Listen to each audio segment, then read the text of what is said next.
Hello everyone, welcome to Avanti classes. My name is Manjeet Bhardwaj, I am chemistry lecturer. आज हम पढ़ने वाले हैं भाई हेलो एल्केन्स का, लगभग फाइनलाइज करने वाले हैं आज हम इसे हेलो एल्केन्स को। ठीक है, कुछ रहेगा तो मैं आपसे जरूर डिस्कस करूंगा, अगर शायद कुछ मेरे हिसाब से तो ये कंप्लीट हो चुका है। ठीक है, फिर भी कुछ रहे तो आप मेरे को बताइएगा, वी विल डिस्कस दैट। तो फर्स्ट ऑफ ऑल, मैंने आपको जैसा लास्ट टाइम बोला था कि मैं आपको कुछ मैकेनिज्म्स करवाऊंगा जो E1 E2 मैकेनिज्म्स हैं, E1 CB मैकेनिज्म है। वैसे तो वो आपके सिलेबस में नहीं है, ठीक है, बट क्योंकि आप लोगों ने डिमांड की तो मैंने कहा कि चलो ठीक है बता देता हूँ। ठीक है, आईआईटी के अंदर कहीं कहीं ये यूज हो जाता है, अगर बोर्ड लेवल की बात की जाए तो कभी नहीं आएगा, लेकिन आईआईटी में कहीं ना कहीं जरूर यूज होता है। तो यूज है उसका, आईआईटी में E1 E2 नहीं पूछेंगे, उसके ऊपर कुछ बेस्ड कुछ रिएक्शन का कुछ समथिंग पूछ सकते हैं। तो यहाँ हम उसी के बारे में बात करेंगे। Let's start it. तो E1 E2 मैकेनिज्म, E2 का मतलब है एलिमिनेशन बाई मोलिकुलर, यानी कि वही जैसे SN1 और SN2 होता है, unimolecular nucleophilic substitution, unimolecular and bimolecular. तो यहाँ पर भी बाईमोलिकुलर मतलब दो मोलिकुल एक साथ इकट्ठे होने वाले हैं। तो वो कैसे होने वाले हैं भाई, दो मोलिकुल एक साथ इकट्ठे? बाई मोलिकुलर का एक और मीनिंग होता है कि ये सेकंड ऑर्डर रिएक्शन है। ठीक है, तो वैसे भी ये चलता है। तो SN2 और E2। तो यहाँ देखिए एक बेस है। तो देखो बेस क्या होता है, जब बेस H को यहां से लेके जा रहा है, जब ये H को इस तरफ से अट्रैक्ट करेगा, ये बेस जब H को लेके जाएगा साइमल्टेनियसली, जैसे ही ये यहाँ, जैसे ही H इधर से जा रहा है, ये वाला बॉन्ड इस तरफ आ जाएगा और ब्रोमीन यहां से हटना शुरू हो जाएगा। साइमल्टेनियसली एक साथ दो काम होते हैं, मतलब हाइड्रोजन इसके साथ यहाँ डबल बॉन्ड बनाएगा, ये हाइड्रोजन तो यहाँ से चला गया, ये वाला इलेक्ट्रॉन यहाँ डबल बॉन्ड बना रहा है और ये वाला ब्रोमीन यहाँ से जा रहा है, मतलब डबल बॉन्ड और ब्रोमीन का अटैचमेंट एक साथ दिखाई देता है। एल्कीन और ब्रोमीन का अटैचमेंट एक साथ दिखाई देता है। दैट इज वाई इसको क्या बोलते हैं, बाई मोलिकुलर। दो मोलिक्यूल्स, एक तो एल्कीन और एक साथ में ब्रोमीन भी जुड़ा हुआ था, है ना। तो इस तरह से दो मॉलिक्यूल्स एक साथ दिखाई देते हैं, दैट इज व्हाई इसको हम बाई मोलिकुलर रिएक्शन बोलते हैं। यस गाइस, क्लियर है बेटा ये सबको? Yes, yes sir. है ना। फिर उसके बाद देखो अब इसमें से निकलेगा क्या, तो ये बेस बहुत स्ट्रॉन्ग वाला बेस है। ठीक है, इथ ऑक्साइड आयन बोलते हैं इसे। इथेन था, इथ ऑक्साइड, यानी इथेन के साथ ऑक्सीजन लग गया, आयन, और ये स्ट्रॉन्ग बेस होता है। ठीक है, तो यहाँ H पॉजिटिव आयन मतलब एथेनॉल था, सीधी सी बात है, H इन एथेनॉल का H पॉजिटिव आयन चला गया, तो ये क्या बनाएगा अभी यहाँ पे, एथेनॉल बना देगा, अल्कोहल बन गया। प्लस ब्रोमीन यहाँ से अलग हुआ तो Br नेगेटिव अलग हो गया, दैट्स इट। तो इसको बोलते हैं E2 mechanism, elimination by molecular reaction. Elimination हो रहा है, अब इसमें याद रखने वाली बात, एलिमिनेशन हो रहा है, दो चीजें हट रही हैं, एक ब्रोमीन हटी एक हाइड्रोजन हटा, दोनों हट गए, डबल बॉन्ड बन गया, दोनों एक साथ हटे, इधर से डबल बॉन्ड बन रहा था, उधर से ब्रोमीन हट रहा था, बाई मोलिकुलर, दो मोलिकुल एक साथ। Yes, got this. अब E1 मैकेनिज्म देखिए, E1 मैकेनिज्म के अंदर क्या होता है, यहां पर OH है, मान लो कि ये टर्शरी कार्बोकैटायन। अब मैं इसको पहले थोड़ा डिफाइन कर दूं कि tertiary carbocation, tertiary carbocation CH3, carbocation, carbon के ऊपर पॉजिटिव चार्ज है, CH3 और CH3। जिस कार्बन पर पॉजिटिव चार्ज है वो कार्बन जो है उसके चारों तरफ तीन कार्बन लगे हुए हैं, 1 2 3। दैट इज वाई इसको हम 3 डिग्री कार्बन बोलेंगे, 3 डिग्री भी बोल सकते हैं, 3 डिग्री कार्बन। ठीक है, कार्बो कैटायन, आप 3 डिग्री कार्बोकैटायन बोल सकते हैं, चॉइस इज योर्स। तो 3 डिग्री कार्बोकैटायन कहीं से भी कैसे भी बना। ठीक है, ये बैकएंड की स्टोरी है कि वो कैसे बना।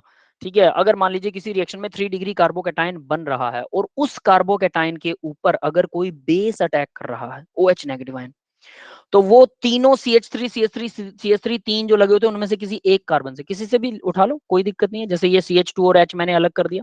ठीक है, तो ये OH आयन इसके ऊपर अटैक करेगा, H पॉजिटिव आयन यहां से ले जाएगा, HOH ये वाटर बन गया। ठीक है, ये वाटर है, HOH या H2O लगा सकते हैं आप, इसे कुछ भी कह सकते हैं, बात एक ही है। तो ताकि आपको साफ साफ दिखाई दे कि ये OH और ये H आपस में अलग हुए हैं, दैट इज वाई मैंने यहाँ पर HOH ही लिखा है। और यहाँ पर हाइड्रोजन H पॉजिटिव आयन निकाल के ले गया, तो ये वाला इलेक्ट्रॉन जो है वो इस तरफ आ जाएगा, इस कार्बन का इलेक्ट्रॉन इसके साथ ही रहेगा, दोनों के बीच में डबल बॉन्ड बनेगा, इसका पॉजिटिव चार्ज चला जाएगा। क्लियर है, क्योंकि इसको हाइड्रोजन वाला इलेक्ट्रॉन मिल रहा है इस कार्बन को, और दोनों कार्बन के बीच में डबल बॉन्ड बन जाएगा। That is called elimination unimolecular. Why this is called unimolecular?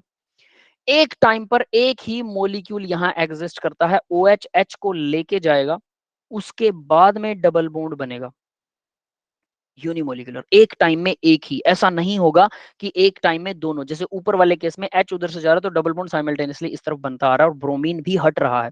यहाँ कुछ हट तो रहा ही नहीं है, H जाने के बाद में ही डबल बॉन्ड बनना शुरू हुआ था ऊपर वाले मैकेनिज्म में, यहाँ भी H जाएगा तो डबल बॉन्ड बनना शुरू होगा, लेकिन डबल बॉन्ड बनेगा तो उसके साथ कुछ हट नहीं रहा है, देयर इज नथिंग एलिमिनेटेड।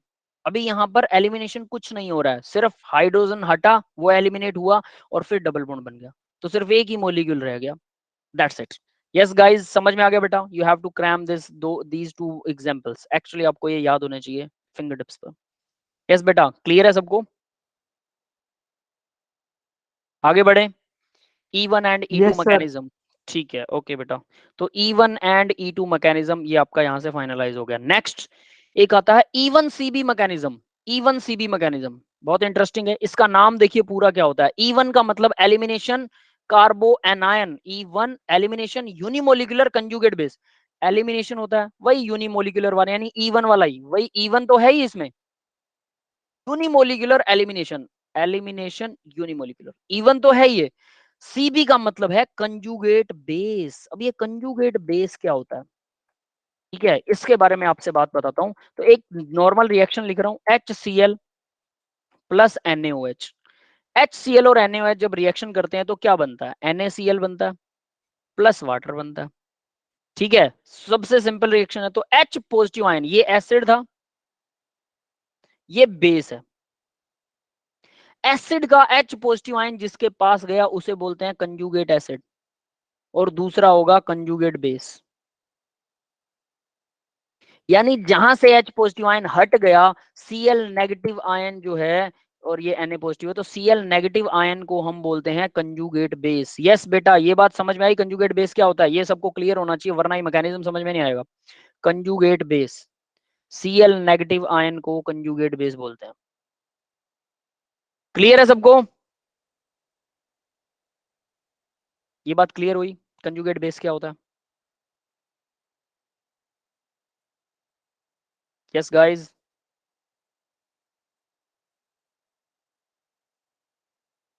ये बात सबको समझ में आई बेटा? कहाँ पर चले गए भी आप लोग?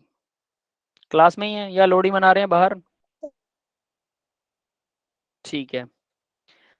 तो यानी कंजुगेट बेस जब आपको समझ में आ गया, तो इसका मतलब जो नेगेटिव आयन होता है वो कंजुगेट बेस होता है। तो यहाँ पर हम कुछ ऐसा ही करने वाले हैं। तो एलिमिनेशन यूनिमोलिकुलर कंजुगेट बेस, ठीक है, हमेशा नेगेटिव आयन कंजुगेट बेस नहीं होता। जहां से H पॉजिटिव आयन चला गया वो नेगेटिव आयन जो है वो कंजुगेट बेस होता है।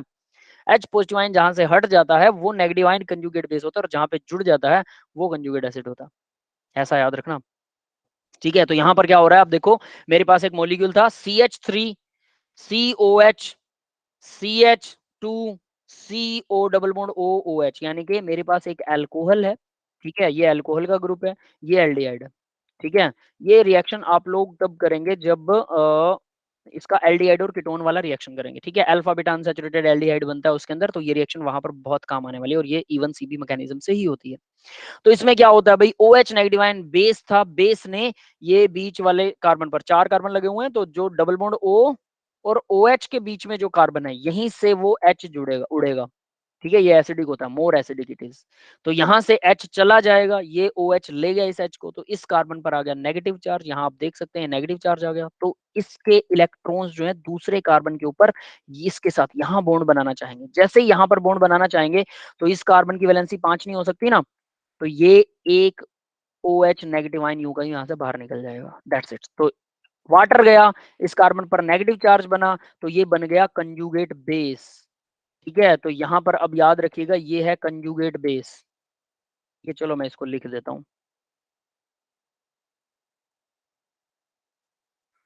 कंजुगेट बेस, ठीक है, कंजुगेट बेस। अब याद रखना ये कंजुगेट बेस है आपका, ये कंजुगेट बेस है, इसकी वजह से कंजुगेट बेस ने यहाँ नेगेटिव आयन ने इसके ऊपर अटैक किया, OH यहाँ से निकल जाएगा, तो इन दोनों के बीच में डबल बॉन्ड बन गया, ये बन गया alpha beta unsaturated aldehyde. Alpha beta unsaturated aldehyde क्या हुआ, जिस कार्बन पर डबल बॉन्ड O है उससे नेक्स्ट वाला कार्बन अल्फा, उससे नेक्स्ट वाला बीटा, तो अल्फा और बीटा के बीच में अनसैचुरेशन है, यानी डबल बॉन्ड है। डबल बॉन्ड या ट्रिपल बॉन्ड को अनसैचुरेशन बोलते हैं। तो ये अल्फा बीटा अनसैचुरेटेड एल्डिहाइड हो गया, कि सबसे पहला ग्रुप एल्डिहाइड का है। यस गाइस, समझ में आ गया E1CB reaction, E1CB mechanism clear है बेटा? E1CB मैकेनिज्म सबको क्लियर हो गया क्या होता है? एक लाइन के अंदर, ओके बेटा, एक लाइन के अंदर सीधा सीधा मैकेनिज्म है, एक रिएक्शन याद करो, बात खत्म है। SNI एक और मैकेनिज्म होता है। आई का यहां पर मतलब है internal, SNI, that stand for internal. ठीक है, तो SN का मतलब वही रहेगा, न्यूक्लियोफिलिक सब्स्टिट्यूशन। न्यूक्लियोफाइल क्या होता है? न्यूक्लियस को जो लाइक करता है, मतलब नेगेटिव चार्ज न्यूक्लियस को लाइक करेगा, पॉजिटिव चार्ज को, है ना। तो नेगेटिव चार्ज न्यूक्लियोफिलिक सब्स्टिट्यूशन, तो न्यूक्लियोफाइल अटैक करेगा, सब्स्टिट्यूट करेगा, किसी दूसरी चीज को हटा देगा, और वो इंटरनली होने वाला है, एक्सटर्नली नहीं, इंटरनली। कैसे? चलिए उसको अब देखते हैं। Excuse me sir. यस बेटा। Good evening sir. सर वो मेरा थोड़ा लेट ज्वाइन हुआ, तो आप थोड़ा सा रिकैप कर देंगे? अभी आपने इस वाली स्लाइड में SN1 के बारे में क्या बताया? SNI है बेटा, ये SN1 नहीं है, SNI। ठीक है, चलो यस इसी को सर। इसको बताता हूँ। ठीक है, तो SNI का मतलब, I stand for internal, SN का मतलब न्यूक्लियोफिलिक। ठीक है, सब्स्टिट्यूशन, यानी कोई चीज हटेगी, न्यूक्लियोफाइल उसकी जगह जुड़ जाएगा, यानी न्यूक्लियस को जो लाइक करता है वो जुड़ जाएगा, और वो इंटरनली होगा, एक्सटर्नली नहीं। SN1 SN2 nucleophilic substitution, unimolecular, bimolecular, वो जो रिएक्शन है वो हम पढ़ चुके हैं। यहाँ पर इंटरनली ऐसी एक रिएक्शन होती है, इंटरनली। ठीक है, ये एक मैकेनिज्म का टाइप है कि इंटरनली ऐसा होता है। तो वहां देखो क्या होगा, सबसे पहले तो हमने इन दो चीजों को जोड़ेंगे। SOCl2 थायोनाइल क्लोराइड है, और ये अल्कोहल था आपके पास। ठीक है, OH, कार्बन के साथ OH लगा, फिनाइल है, मिथाइल है, H, दो तीनों ग्रुप अलग है, उस बात से कोई फर्क नहीं पड़ता, बस अल्कोहल है आपके पास। इसमें से क्या होगा, H।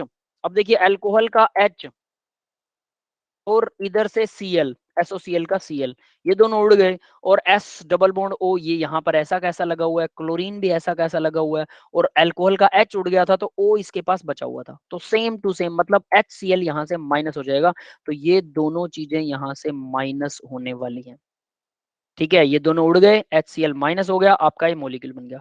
अब इस मोलिक्यूल में यहां से स्टार्ट होता है इंटरनल मैकेनिज्म, SNI यहां से स्टार्ट होता है। ठीक है, S। सर यस बेटा। सर एक्सटर्नली मतलब आपने कहा ना कि एक्सटर्नली नहीं होता, इंटरनली होता है, तो एक्सटर्नली मतलब क्या?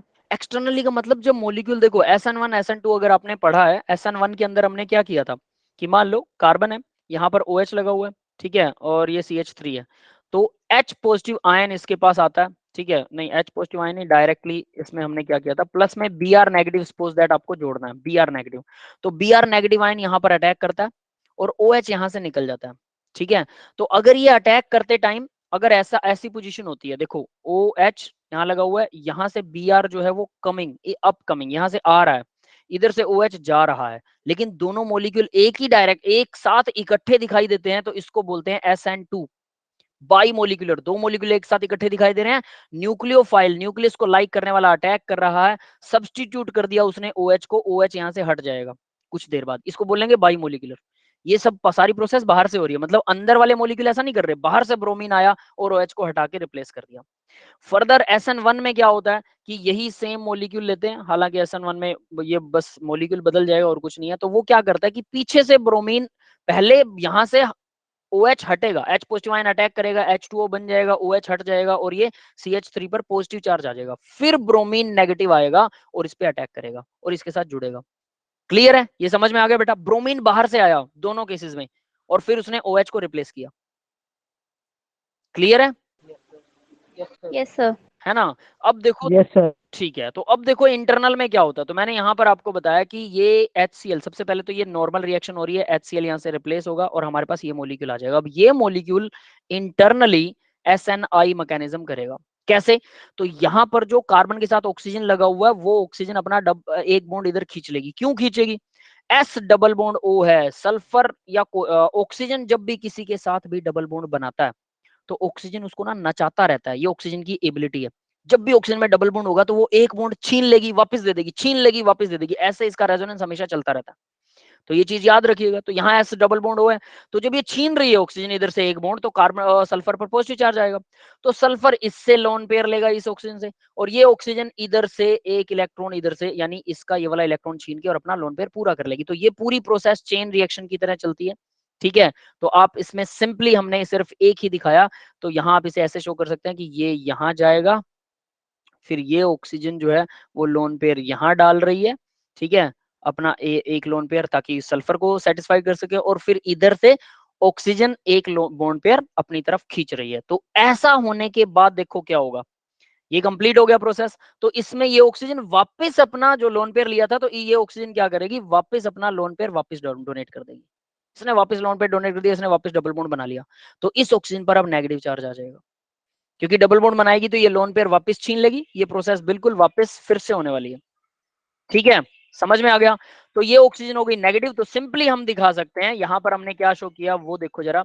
सिंपली हम ये शो कर सकते हैं कि ये ऑक्सीजन इधर से लेके आएगी, ऑक्सीजन के ऊपर नेगेटिव चार्ज आएगा और बाकी का मॉलिक्यूल यूं का यूं डिट्टो दिखा रखा है, इस कार्बन पर पॉजिटिव चार्ज आ जाएगा। ये समझ में आ गया यहां तक सबको? जी सर। अब आगे देखिए बेटा, आगे क्या होगा। आगे आता है क्लोरीन जो है वो, क्लोरीन के पास में 3 लोन पेयर होते हैं, you know it very well, है ना।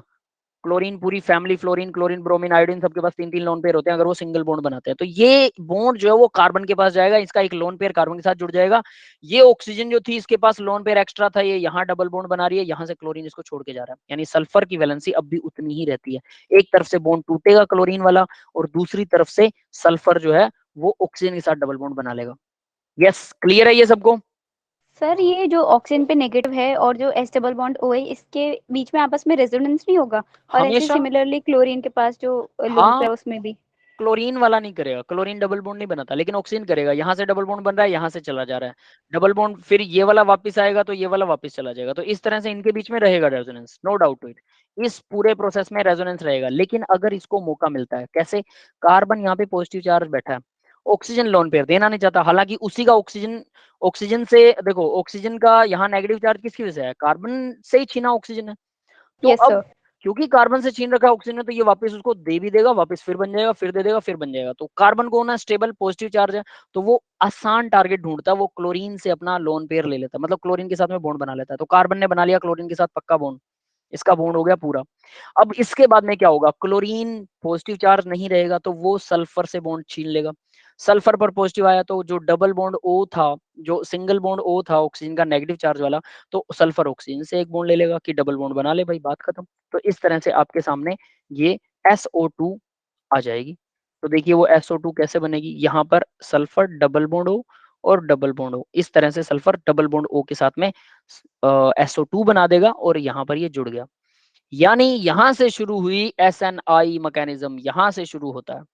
इंटरनली मॉलिक्यूल ऑलरेडी इंटरनल था, इंटरनली मॉलिक्यूल ने SNI यानी कि न्यूक्लियोफिलिक सब्स्टिट्यूशन कर लिया, न्यूक्लियोफाइल ने अटैक किया, सब्स्टिट्यूट हो गया बस। न्यूक्लियोफाइल कौन था यहाँ पर? क्लोरीन न्यूक्लियोफाइल है, और क्लोरीन ने ऑक्सीजन को हटाया, यूं समझ लो ऑक्सीजन यहाँ से हटी और क्लोरीन यहाँ पे जुड़ गया। ठीक है, तो इस तरह से न्यूक्लियोफिलिक सब्स्टिट्यूशन हुआ, लेकिन इंटरनल एक सिंगल मॉलिक्यूल के अंदर ही ऐसा हो गया, दैट इज व्हाई इसको बोलते हैं SNI मैकेनिज्म। क्लियर है सबको? क्लियर है बेटा सबको? रवि बेटा आपकी आवाज मुझे साफ नहीं आ रही है।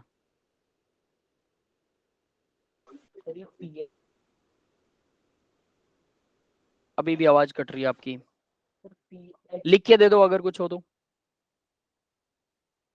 पीएच फिनाइल है बेटा, बेंजीन रिंग जुड़ी हुई है इस पे, क्योंकि कार्बोकैटायन यहाँ पर हमें स्टेबल करना था। देखो पीएच यहाँ बेंजीन रिंग है, कार्बोकैटायन को स्टेबल भी करना, आप CH3 लगा सकते हो। ये बेंजीन रिंग, यहाँ कार्बन के पास पॉजिटिव चार्ज ये लगाए हुए, फिर एक मिथाइल ग्रुप लगा हुआ है, एक हाइड्रोजन लगा हुआ है।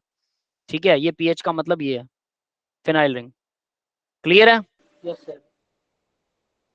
Yes sir. ठीक है। तो ये SNI मैकेनिज्म है। इसके बाद में कुछ रिएक्शंस लास्ट टाइम पे हमने थोड़ा सा मिक्सिंग हो गई थी, एक दो रिएक्शंस रह गई थी। तो बाल्ट स्कीमैन रिएक्शन की बात कर रहे थे, हमने रिएक्शन कर ली थी बट इसका नाम नहीं दिया था, है ना। NaNO2 BF4 के साथ BF4 डायजोनियम साल्ट बनेगा, हीट करते ही फ्लोरीन इसके साथ जुड़ जाएगा। इस रिएक्शन का नाम बाल्ट स्कीमैन रिएक्शन है। ठीक है, तो मैं नेमिंग रिएक्शन डायरेक्टली। फिर गेटरमैन रिएक्शन की थी हमने, गेटरमैन रिएक्शन थी, और इससे पहले सैंडमेयर की थी, गेटरमैन नहीं की थी। तो सैंडमेयर रिएक्शन और गेटरमैन रिएक्शन में क्या फर्क है? गेटरमैन रिएक्शन देखिए क्या होती है, डायाजोनियम साल्ट लीजिए, मिडल से शुरू कर रहे हैं हम, डायाजोनियम साल्ट, कॉपर प्लस HCl डालेंगे, क्लोरीन जुड़ जाएगा, कॉपर प्लस HBr डालेंगे, ब्रोमीन जुड़ जाएगा। अब ये है गेटरमैन। ठीक है, डायजोनियम साल्ट के अंदर ऐसा हो रहा है। लेकिन हमने की थी सैंडमेयर, सैंडमेयर में क्या था, हम HCl ऐसे नहीं डाल रहे थे, CuCl या CuBr अगर आप डाल रहे हैं इसी के अंदर, CuCl या CuBr के साथ गर्म कर रहे हैं, तो आपको प्रोडक्ट वही मिलेगा, सेम टू सेम जो यहां मिल रहा है। और इस रिएक्शन का नाम सैंडमेयर रिएक्शन था। यस बेटा, ये समझ में आया सबको? तो सैंड मेयर रिएक्शन हम लास्ट टाइम में कर चुके हैं। CuCl अगर अकेला कॉपर डाल देते हैं तो वो हो जाएगी गेटरमैन। तो गेटरमैन जो था उसने इस रिएक्शन को दिया था कि CuCl डालने की जरूरत नहीं है, अकेला कॉपर डाल दो HCl के साथ में या HBr के साथ, तो डायरेक्टली रिएक्शन हो जाती है। तो पहले सैंड मेयर आया, फिर उसके बाद गेटरमैन आया। गेटरमैन ने बाद में reaction the, but sand mayor का नाम आज भी चलता है। सिंपली हम कह सकते हैं ये बेटर ऑप्शन था सैंड मेयर की बजाय। यस, क्लियर है सबको? सर एक बार ये बैड शीमन रिएक्शन वाला सर इसका मैकेनिज्म रिवाइज करवा दीजिए प्लीज। बेटा मैकेनिज्म्स नहीं है यहाँ पर आपके सिलेबस के अंदर सर इन मतलब रिएक्शंस के। कि NH2 की जगह ये डाइजोनियम कैसे आया? NaNO2 है बेटा, वो NaNO2 और HBr, NaNO2 और HCl से रिएक्शन करवाते हो, NaNO2 प्लस HCl, ये दोनों जब एमाइंस के साथ में, ठीक है, एनिलिन, इसको एनिलिन बोलते हैं, NH2 एनिलिन, यस जब सर। ये एनिलिन के साथ रिएक्शन करता है तो डायजोनियम साल्ट बनता है, बेंजीन, इसके ऊपर N2 लगता है और Cl, N2 पर पॉजिटिव है, सर Cl पर नेगेटिव है। सर मतलब जैसे कि पहले NaNO2 था तो उसमें से पहले एक वाटर का मॉलिक्यूल निकल जाएगा ना H2O। NaNO2 और HCl क्या करते हैं वो बताता हूँ। NaNO2 प्लस HCl ये बनाते हैं HONO, HONO, नाइट्रस एसिड बनाते हैं ये, दैट इज कॉल्ड HONO। यही एसिड होता है जो रिएक्शन करता है फिर एमाइंस के साथ में, और फिर वहां से जो क्लोरीन बाहर निकला हुआ था HCl से, वो क्लोरीन उसके ऊपर अटैक करता है, ऐसा कुछ होता है। क्लियर है? सर मतलब मेरे को ना ये चीज समझ नहीं आ रही, जो ये नाइट्रोजन ट्रिपल बॉन्ड नाइट्रोजन और बाहर BF4 लिख रखा है, ये कैसे बन के आया? डायजोनियम साल्ट आपने लास्ट टाइम हमने किया था ना, डायजोनियम साल्ट, वो याद हाँ नहीं सर किया आपको? था। सर वो किया था बट अच्छे से क्लियर नहीं हो पाया। क्लियर मतलब कैसे? डायजोनियम साल्ट को बनाने का सीधा रिएक्शन है ये, आपको मैं सीधा रिएक्शन बताता हूँ। NaNO2 प्लस HCl, इन दोनों को ऐड करने पर सीधा डायजोनियम साल्ट बनता है। बेंजीन के ऊपर डायरेक्टली यहाँ क्लोरीन जुड़ जाएगा, दैट्स इट। और सॉरी, क्लोरीन कह रहा हूँ, बेंजीन के ऊपर यहाँ पर नाइट्रोजन, ट्रिपल बॉन्ड नाइट्रोजन, और इसके बाहर क्लोरीन जुड़ जाएगा, दैट्स इट। ये डायजोनियम साल्ट बनाने का मेथड है, सीधी रिएक्शन। डायजोनियम साल्ट की रिएक्शन को थ्योरेटिक प्रैक्टिकली बनाने के लिए लेसन नंबर 14 अमाइंस वाला लेसन है, नाइट्रोजन वाला, नाइट्रोजन कंपाउंड्स वाला, उसके यस सर। अंदर उसके अंदर इसकी पूरी प्रोसेस बता रखी है। पूरी प्रोसेस बताऊं बेटा क्या होती है? पहले धीरे धीरे HCl डालो, फिर NaNO2 डालो, अमाइंस के अंदर उसका टेम्परेचर बढ़ना नहीं चाहिए, उसको धीरे धीरे ऐसे हिलाते रहो। अगर ये सारी प्रोसेसेस आप जानना चाहते हैं, ये पता है इसका मतलब क्या है? मैं आपको बोल रहा हूँ, गेहूं लो, आटा बनाओ, पीस के उसके अंदर पानी डाल के लोई बना लो आटे की, और लोई को तवे के ऊपर सेक लो, रोटी बन जाएगी। Now you are asking sir, सेकने से रोटी कैसे बन जाएगी? जब सेकने के लिए भी बहुत सारी टेक्निक्स होती हैं। आपको लगता है कि रोटी को डायरेक्ट अगर आप तवे पे डाल दोगे तो वो पक जाएगी? जल जाएगी। पहली बार जो लोग रोटी बनाते हैं वो जला देते हैं, आधी कच्ची रह जाती, किसी तरफ से कच्ची रहेगी, किसी तरफ से पक गई, किसी तरफ से जली रहेगी। परफेक्ट रोटी बनाने के लिए क्या करना चाहिए? पहले रोटी को बेलो, उसके पतली मोटाई भी एक फिक्स होती है कि इतनी मोटाई है तो इतनी देर तवे पर रखनी है। तवे की मोटाई भी मेंशन करती है कि तवे की ज्यादा मोटाई होगी तो रोटी अच्छी पकेगी, अगर तवा बहुत पतला है तो रोटी को जला जल्दी देगा, तो आपको वो प्रोसेस बिल्कुल बदल देनी पड़ेगी। मतलब रूम टेम्परेचर कंडीशंस, आपके पास प्योरिटी ऑफ द कंपाउंड, कितना प्योर आपके पास कंपाउंड है, फिर उसमें पहले क्या डालना है, बाद में क्या डालना है, तवे को कितना गर्म करना है, गैस को कितना ऑन रख के रखना है, ये सब चीजें बैलेंस करनी पड़ती हैं। ये कोई नहीं सीखता और कोई नहीं सोचता है। आपके मदर या आपने कभी रोटी बनाई हो या मैंने कभी रोटी बनाई है तो मैंने ये चीजें मेंशन नहीं की कि मैं कितने मिनट के लिए ऐसा करूंगा।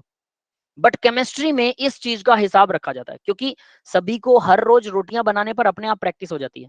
तो क्या मुझे, अगर मैं पहली बार रिएक्शन करने लगूंगा तो सही बनाऊंगा? नहीं, एक एक चीज की डिटेलिंग दी जाती है। आपको जो सीधा दिखाया जा रहा है ना, उसका मतलब है कि सीधी रिएक्शन, आप सीधा इसे याद कर लीजिए।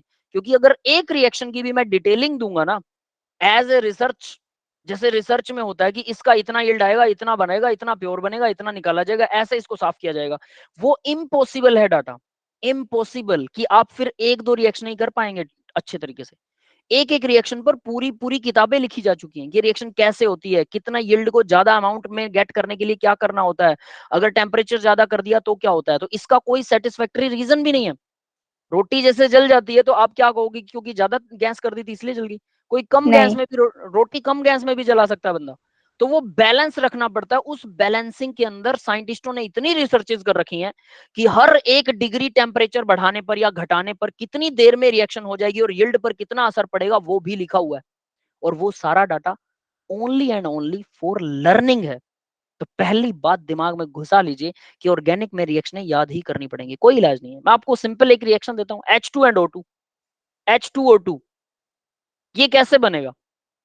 H2 पर प्लस ऑक्साइड। O2 को डाल दो तो क्या H2O2 बनता है? नहीं बनता, वाटर प्लस एनर्जी निकलती है।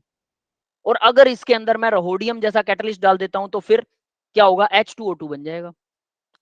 H2O2 यानी सिर्फ कैटलिस्ट डालने से। अब नाउ कोई भी क्वेश्चन पूछ सकता है, सर कैटलिस्ट डालने से ऐसे कैसे बन गया? क्या हुआ? रूट चेंज हो गया। अब रूट कैसे चेंज हुआ? बैकएंड में मैकेनिज्म है। तो क्या शक्ल देख के बता सकते हो इसका रूट चेंज हो जाएगा? चलो ये तो मैंने बता दिया कि H2O2 से ये H2O2 बन जाएगा, या हाइड्रोजन और ऑक्सीजन को डायरेक्ट गर्म करने पर सीधा वाटर बनता है। कैसे पता? एक्सपेरिमेंट करके। एक्सपेरिमेंट करके क्या किया? रट्टा मारा। सीधा वर्ड बोल रहा हूं, याद किया। पानी की क्या प्रॉपर्टी होती है? समझ में आई थी कभी?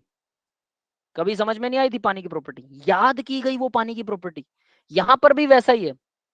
रिएक्शन सामने है, डायजोनियम साल्ट का फॉर्मूला आपको बता दिया। अगर आप इसकी डिटेलिंग चाहते हो तो डिटेलिंग बेटा हर रिएक्शन की जो आपके सिलेबस में ही नहीं है, तो वो थोड़ी सी समझो कि आपकी मूर्खता होगी कि आप उस चीज को करना चाहते हो।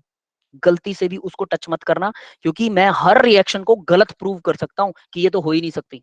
हर रिएक्शन को गलत प्रूव किया जा सकता है, क्योंकि हल्का सा टेम्परेचर चेंज करते वो प्रोडक्ट कभी नहीं बनेगा, कभी भी नहीं बनेगा। तो यानी आप उसको परफेक्ट डिटेलिंग तो कभी दे ही नहीं सकते। इसका एक एग्जांपल देता हूं। मैं एक बार बाइक धो रहा था, मेरा एक दोस्त आया, कहता तूने बाइक धो ली? मैंने कहा हाँ। साफ कर दी बाइक, अच्छे से साफ कर दी। बहुत साल पुरानी बात है, आज से 20 साल पहले की बात है। अच्छे से साफ हो चुकी थी। तो दोस्त कहता कहता आर यू श्योर? मैंने कहा हाँ। कहता कहीं मिट्टी लगी हुई मिल सकती है? तो मैंने बहुत अच्छे से साफ की थी, मुझे पता है। कहता, मैंने कहा नहीं, हो ही नहीं सकता, मेरी बाइक पे कहीं मिट्टी लगी हुई तेरे को नजर आ जाए। ठीक है। तो उस टाइम पे मैंने नई नई हमने बाइक ली थी, ठीक है। 20 साल हो चुके हैं बाइक को, अभी 2023 में ही हो जाएंगे नवंबर में, तो सोचो लगभग 20 साल पहले की बात है। तो तभी तो मैंने बोला नहीं, हो ही नहीं सकता। उसने मेरे को मिट्टी ढूंढ के दिखा दी, चाहे हल्की सी ही कहीं किसी कोने में घुसी हुई नजर आए, लेकिन मिट्टी तो नहीं ले जाएगी। ये तो पॉसिबल ही नहीं कि आप मिट्टी ना लेको। नई बाइक पे भी मिल सकती है, जो शोरूम से निकली है शायद उस पे नहीं मिलेगी, लेकिन अगर चल पड़ी ना बाइक, तो आप उसको कितना भी साफ कर लो, सारे स्पेयर पार्ट अलग करके भी साफ कर लोगे, तब भी आप कंटेमिनेशन से नहीं बचा सकते। इसका एक और तरीका बताता हूँ। मैं गोल्ड के ऊपर एक रिसर्च कर रहा था पीएचडी के ड्यूरिंग, ठीक है। गोल्ड पर रिसर्च हो रही थी। तो जब गोल्ड के ऊपर रिसर्च करने के लिए जो स्पैचुला, जो चम्मच ली ना मैंने, सोचो जरा, जो चम्मच, गोल्ड का पाउडर यूज करना था मुझे, जो चम्मच ली वो लोहे की थी। उससे कंटेमिनेशन हो गया, मेरे मोलिक्यूल में लोहा आ गया। थोड़ा ही सही लेकिन लोहा आ गया, प्योरिटी खत्म, पूरा एक्सपेरिमेंट सत्यानाश। बाद में समझ में आया, एक टीचर से डिस्कस किया, एक प्रोफेसर से, तो उन्होंने कहा बेटा इसका कोई फायदा नहीं है। मैंने कहा किस लिए सर? कहते इसमें कंटेमिनेशन आ रहा है लोहे का। मैंने कहा सर सोने की चम्मच यूज करें तो?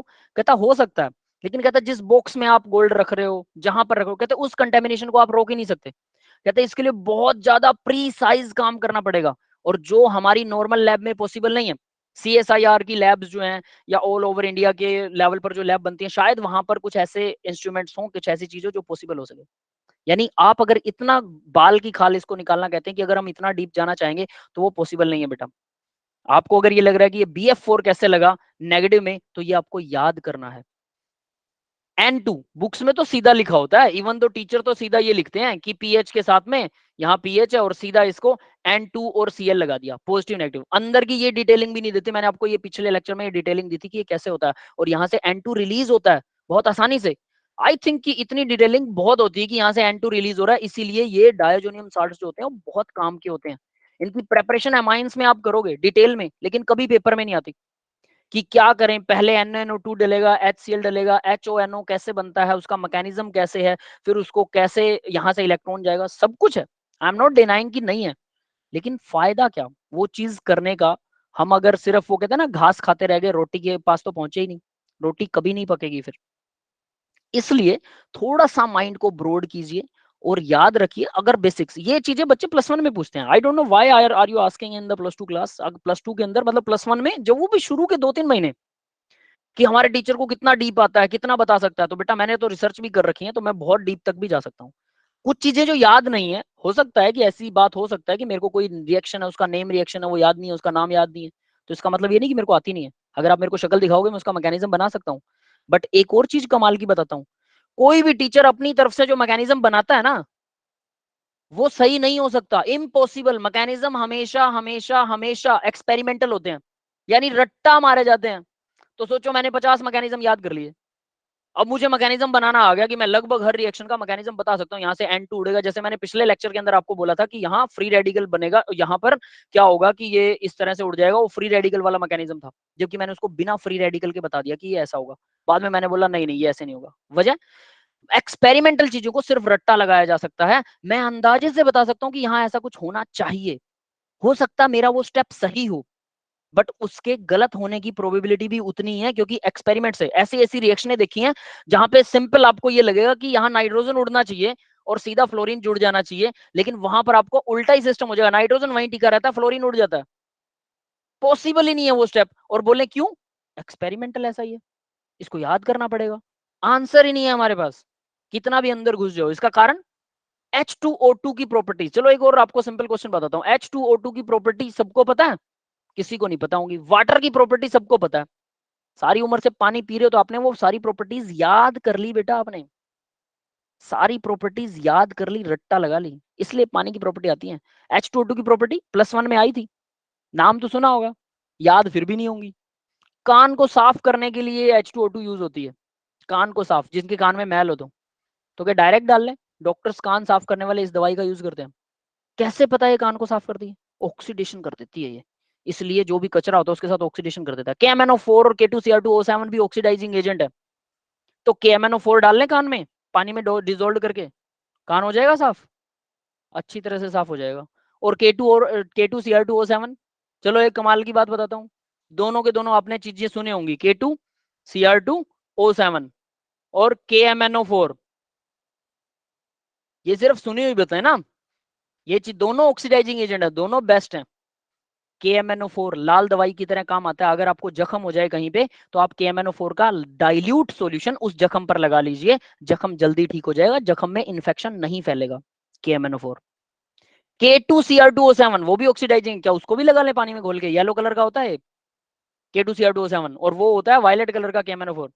तो येलो कलर के इस पाउडर को अगर आपने बेयर हाथों से लैब में टच कर लिया ना, टच कर लिया, हो सकता है 5 या 10 या 15 या 20 साल बाद आपको कैंसर हो जाए।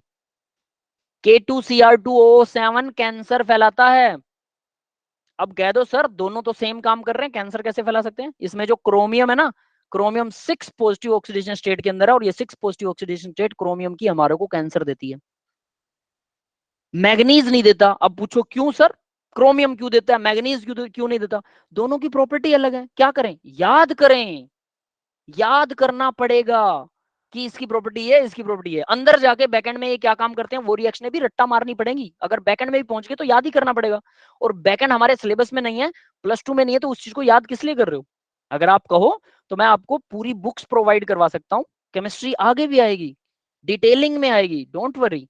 लेकिन अभी उस चीज को अगर डिटेलिंग ले रहे हो तो डेफिनेटली बेटा कहीं ना कहीं हम अपना टाइम वेस्ट कर रहे हैं। अगर हर चीज का मैकेनिज्म आपको चाहिए तो मैकेनिज्म से रिएक्शन याद नहीं होंगी, रिएक्शन को तो रट्टा मार के याद करना पड़ेगा। मैकेनिज्म जहां अप्रोप्रिएट है, आप लोगों ने बोला था इसलिए मैंने आज उन सबको E1 E2 E1CB mechanism, SNI mechanism, ये सिलेबस में नहीं है आपके, फिर भी मैंने उनकी एक एक लाइन में उनकी डिटेलिंग दी, क्योंकि आप लोग चाहते थे। कोई बात नहीं भाई, आप लोग चाहते हैं, और भी बहुत सारे मैकेनिज्म के टाइप हैं, कम से कम 15 से 20 टाइप के मैकेनिज्म्स होते हैं, जिसमें ये SN1 SN2 SNI डैश भी होता है, एक SNI डैश, आपको लगेगा मैं ऐसे मजाक कर रहा हूँ, SNI डैश।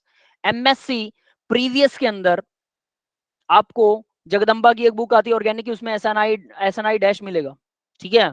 दूसरा एक और बुक आती है ऑर्गेनिक की, उसका 9th लेसन है, उस बुक का नाम मेरे दिमाग से स्लिप हो रहा थोड़ा सा, ठीक है, उसका 9th लेसन है, उसके अंदर सारे मैकेनिज्म ही दे रखे हैं, और सब एक दूसरे को कंफ्यूज कर रहे हैं, SN1 SN2 E1 E2 E1 2 E1CB mechanism. तो क्या E2CB मैकेनिज्म होता है? E2CB मैकेनिज्म नहीं होता, E1CB होता है ओनली। कमाल ये। अब आप कहेंगे सर E2CB क्यों नहीं होता है ना? वो मैकेनिज्म का नाम हमने नहीं बनाया कि ये 1 है तो ये 2 होगा, नहीं, वो सिर्फ उतना ही होता है, उसके अलावा होता ही नहीं है, दैट इज वाई। तो ऐसे करके बहुत सारी चीजें हैं, लॉट्स ऑफ केमिस्ट्री, तो अगर मैं कहूँ कि मुझे सारी आती है, मुझे सिर्फ उतना आता है जितना मैंने सिलेबस लोगों को पढ़ा रखा है। +2 को जितना पढ़ाया उतना आता है, बीएससी को जितना टीच कर रखा है, एमएससी को जितना टीच कर रखा है, मैंने उतना पढ़ा हुआ है। उससे बाहर की चीजें मुझे पता है कि कहाँ मिलेंगी, लेकिन वो पढ़ा हुआ है मैंने, ये मैं नहीं कह सकता। अगर तो मेरे फिर सही तरीके से ऑर्गेनिक कैसे पढ़नी चाहिए? याद याद होगी, आपको याद करनी पड़ेगी। कोई मैकेनिज्म आता है तो उसे भी लर्न कीजिए। हाँ, मैकेनिज्म की डिटेलिंग समझ में नहीं आ रही है कि मैकेनिज्म में इलेक्ट्रॉन यहां से यहां कैसे भाग गया, एक एक इलेक्ट्रॉन का हिसाब नहीं हो रहा आपसे, वो आप ऑर्गेनिक में कर सकते हैं, लेकिन करना याद ही पड़ेगा। सामने रिएक्शन लिखी हुई है, अगर ऐसा होगा डायरेक्ट हीट करते हैं, सीधा फ्लोरीन जुड़ जाएगी, बात खत्म। इसका मैकेनिज्म नहीं दिया तो आपको नहीं करना, जिसका सर मैकेनिज्म दे बट रखा है उसका याद करना पड़ेगा। हाँ बोलो। सर क्या होता है ना कि मतलब जो ब्रेन होता है वो सेटिस्फाई नहीं हो पाता, मतलब वो ट्रिगर करता है कि ये कैसे हुआ कैसे हुआ, तो सर वो चीज़ है एक थोड़ी बस। चीज बताता हूँ बेटा, यहाँ से एक चीज याद रखना, आपको बहुत इंपॉर्टेंट चीज बता रहा हूँ। जितने भी लोग ज्यादा क्वेश्चंस पूछते हैं ना, एक होता क्वेश्चन पूछना, एक होता जरूरत से ज्यादा हर बात की डिटेलिंग लेना। जितने लोग लाइफ में ऐसे होते हैं ना, वो काम कम करते हैं और डिटेल उनको हर चीज की चाहिए होती है, वो लाइफ में कामयाब नहीं हो पाता है। ये 100% श्योर डाटा है। कुछ बच्चे ऐसे होते हैं, मैं आपको एक एग्जांपल देता हूँ, कुछ बच्चे ऐसे होते हैं जो राजनीति में पड़ जाते हैं। कोई मोदी को गाली निकाल रहा है, कोई राहुल गांधी को गाली निकाल रहा है, 10वीं करते ही राजनीति में पड़ जाते हैं और कहते हैं सर ये गलत कर दिया सरकार ने, उस वो सरकार अच्छी थी, कोई कहता नहीं ये वाली सरकार अच्छी है, वो वाली गलत थी, फलाना धिमकड़ा, पता नहीं क्या क्या। वो बच्चे मैंने कभी भी ना बीएससी के बाद पढ़ते हुए नजर नहीं आए मुझे। +2 में भी उनका रैंक और उनकी जो पोजीशंस थी ना बहुत डाउन चली गई। एक भी एग्जाम्पल ऐसा नहीं है जो राजनीति में आया हो और इस तरह की दुनियादारी की बातों में पड़ गया और वो पढ़ाई में अच्छा कर पाया हो, क्योंकि आपका माइंड इंटरेस्ट लेता है उन बातों के लिए, तो आपका माइंड पढ़ाई में इंटरेस्ट लेना कम हो जाएगा। माइंड तो वही है ना, एक ही है ना। 100% एफिशिएंसी के साथ आप या तो एक काम कर सकते हो या दो काम करोगे, तो आप 50-50 एफिशिएंसी हो जाएगी, एफिशिएंसी का सत्यानाश। मेरा एक बहुत अच्छा स्टूडेंट था बीएससी फर्स्ट ईयर के अंदर, बहुत बढ़िया स्टूडेंट जिसको बोलते हैं ना, नॉलेज वाला भी और इंटेलिजेंट भी, सब कुछ अच्छा। बीएससी फर्स्ट ईयर में मैंने उसको कहा बेटा ध्यान देना शुरू कर दे, तेरा ध्यान सही नहीं है, तू राजनीति में पढ़ रहा है। अरे नहीं सर क्या बात कर रहे हो, मैं आईएएस की तैयारी करूंगा। मैं कहा आईएएस की तैयारी के ख्वाब देख रहा है और कर रहा है बीएससी तू। मैं कहा इस बीएससी को अभी छोड़ दे, आर्ट्स ले और सीधा दिल्ली में चला जा, आईएएस की तैयारी कर ले।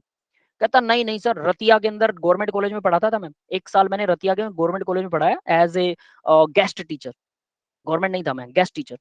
तो वहां पर वो स्टूडेंट था मेरा, नरेन नाम था उसका। सोचो आप क्या हुआ उसके साथ पता है? क्योंकि उसने इतना लाइटली लिया +2 को, प्लस टू के अंदर 80% थे, बीएससी में इतना लाइटली लिया बीएससी को, उस लड़के की फाइनल ईयर में 5 रही थी, फाइनल ईयर तक। बीएससी फाइनल ईयर में मेरे पास कॉल करता है, कहता सर मेरी 5 रही है, मैं क्या करूं? मैंने कहा बेटा कुछ नहीं हो सकता। मैं कहा तू पढ़ा ही नहीं यार, 80% वाला बच्चा री लेके बैठा है, इम्पॉसिबल डाटा है बेटा, इम्पॉसिबल। लेकिन कैसे पॉसिबल हुआ मुझे बताइए? इसका एक ही तरीका है, उसने पढ़ने में बिल्कुल ध्यान छोड़ दिया, मैं तो आईएएस करूंगा। मैं कहा बीएससी के बाद अब तैयारी करने गया तो दिल्ली? कहता नहीं सर कहाँ, अब तो घर गृहस्थी में पड़ गए। मैंने कहा तुझे बोला था ना कि जो अब हो सकता है वो बाद में नहीं हो सकता। पर उस टाइम उसको मेरी बातें कड़वी नजर आ रही थी, उसने मुझे कॉल करके मतलब रोने लग गया था। वो कहता सर आपने बहुत सही कहा था, मेरा दिमाग खराब हो गया था और मैं सिर्फ इधर उधर में घूम रहा था, मतलब सपने बड़े कि मैं आईएएस बनूंगा। आईएएस बनने के लिए कितना रट्टा मारना पड़ता है ये आप लोगों ने कभी सोचा? मैं आपको एक नॉर्मल बात बता दूं कि हमारे हरियाणा के अंदर एक वन है, वन, जंगल जिसे बोलते हैं फॉरेस्ट, वो संरक्षित किया गया है, कंजर्व किया गया गवर्नमेंट के द्वारा। किस जगह पर है वो? जगह का नाम बता दूंगा तो याद रह जाएगी। आपने उस जगह का नाम ही ना सुना हो, मैंने यूपी के कई डिस्ट्रिक्ट ही नहीं सुने, मेरे को याद रह जाएंगे? इम्पॉसिबल। क्या करूं? याद करूं कैसे, रट्टा मारूं? मेरा खुद का नाम मैंने याद कर रखा है पता है, हर किसी से सुनते हैं मेरा नाम, सुनते सुनते सुनते सुनते मुझे याद हो गया। प्रैक्टिस। यही तो मैं कह रहा हूं कि रिएक्शन को बार बार लिखोगे तो रिएक्शन याद हो जाएगी। अब बात आती है कि ऐसा ही क्यों होता है, उसकी डिटेलिंग बता चुका हूं कि भाई रोटी को पकाओगे तो पकेगी, अगर नहीं पकाओगे, मतलब गेहूं को गर्म करोगे तो वो जलेगा ना, और ज्यादा गर्म कर दोगे बिल्कुल ही सड़ जाएगा, आग लग जाएगी, खत्म हो जाएगा। आपको कोई ऐसे क्यों हो रहा है? लोहे को गर्म करने पर आग नहीं लगती, उसमें वो खत्म नहीं होता। रोटी को गर्म करने पर आग लग जाती है, कारण उसमें कार्बन होता है, वो अलग बॉन्ड बना लेता है, मोलिक्यूल, मतलब वो भी याद ही करोगे ना।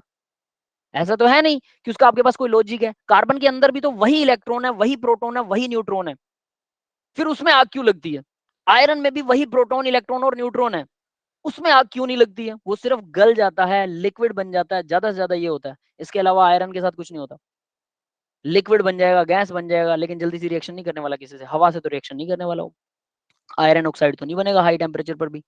जब उसको थोड़ा सा ऑप्टिमम टेम्परेचर देके और उसको तरीके से आयरन ऑक्साइड बनाना चाहो तो बन सकता है। तो क्या किया, इसको याद किया। हर चीज का लॉजिक कितना भी निकाल लो, लास्ट में केमिस्ट्री में तो याद ही करना पड़ता है। हाइड्रोजन की प्रॉपर्टी हाइड्रोजन जैसी क्यों होती है, ऑक्सीजन जैसी क्यों नहीं होती? प्रोटॉन तो उसमें भी है, इसमें भी है। उसमें प्रोटॉन ज्यादा हो गए इसलिए। चलो एक सिंपल एग्जांपल लेते हैं हम। हाइड्रोजन है, आपको सबको पता है हाइड्रोजन की प्रॉपर्टीज। ऑक्सीजन की भी पता है, प्रोटॉन ज्यादा हो गए, ठीक है। आयरन की भी पता होगी। मैग्नीज की प्रॉपर्टीज बता सकता है कोई? Mn। एटॉमिक नंबर और प्रोटॉन का नंबर भी बता दूंगा, लेकिन इनकी प्रॉपर्टीज में आपस में कोई रिलेशन नहीं है। एक प्रोटॉन बढ़ने से पूरा एलिमेंट ही बदल जाता है। ऑक्सीजन के बाद क्या आता है? फ्लोरीन। फ्लोरीन सांस लेने लायक नहीं है, सांस अंदर ले लिया ना फ्लोरीन का, धमाके हो जाएंगे, बॉडी फट जाएगी। फ्लोरीन गैस सूंघने से फट जाओगे, इतनी रिएक्टिव गैस है फ्लोरीन गैस। और ऑक्सीजन सूंघे बिना मर जाओगे। जमीन आसमान का फर्क। क्या फर्क है? 8 एटॉमिक नंबर ऑक्सीजन का, 9 एटॉमिक नंबर है फ्लोरीन का। एक प्रोटॉन बढ़ने से इतना बड़ा फर्क पड़ गया, तो एक और बढ़ा दूं तो हीलियम, नियोन बन जाएगा। 10 एटॉमिक नंबर, 9 से 10 आ गया नियोन। नियोन को सूंघने से कोई फर्क नहीं पड़ेगा, साथ में ऑक्सीजन लेते रहिए, नियोन से फटोगे नहीं।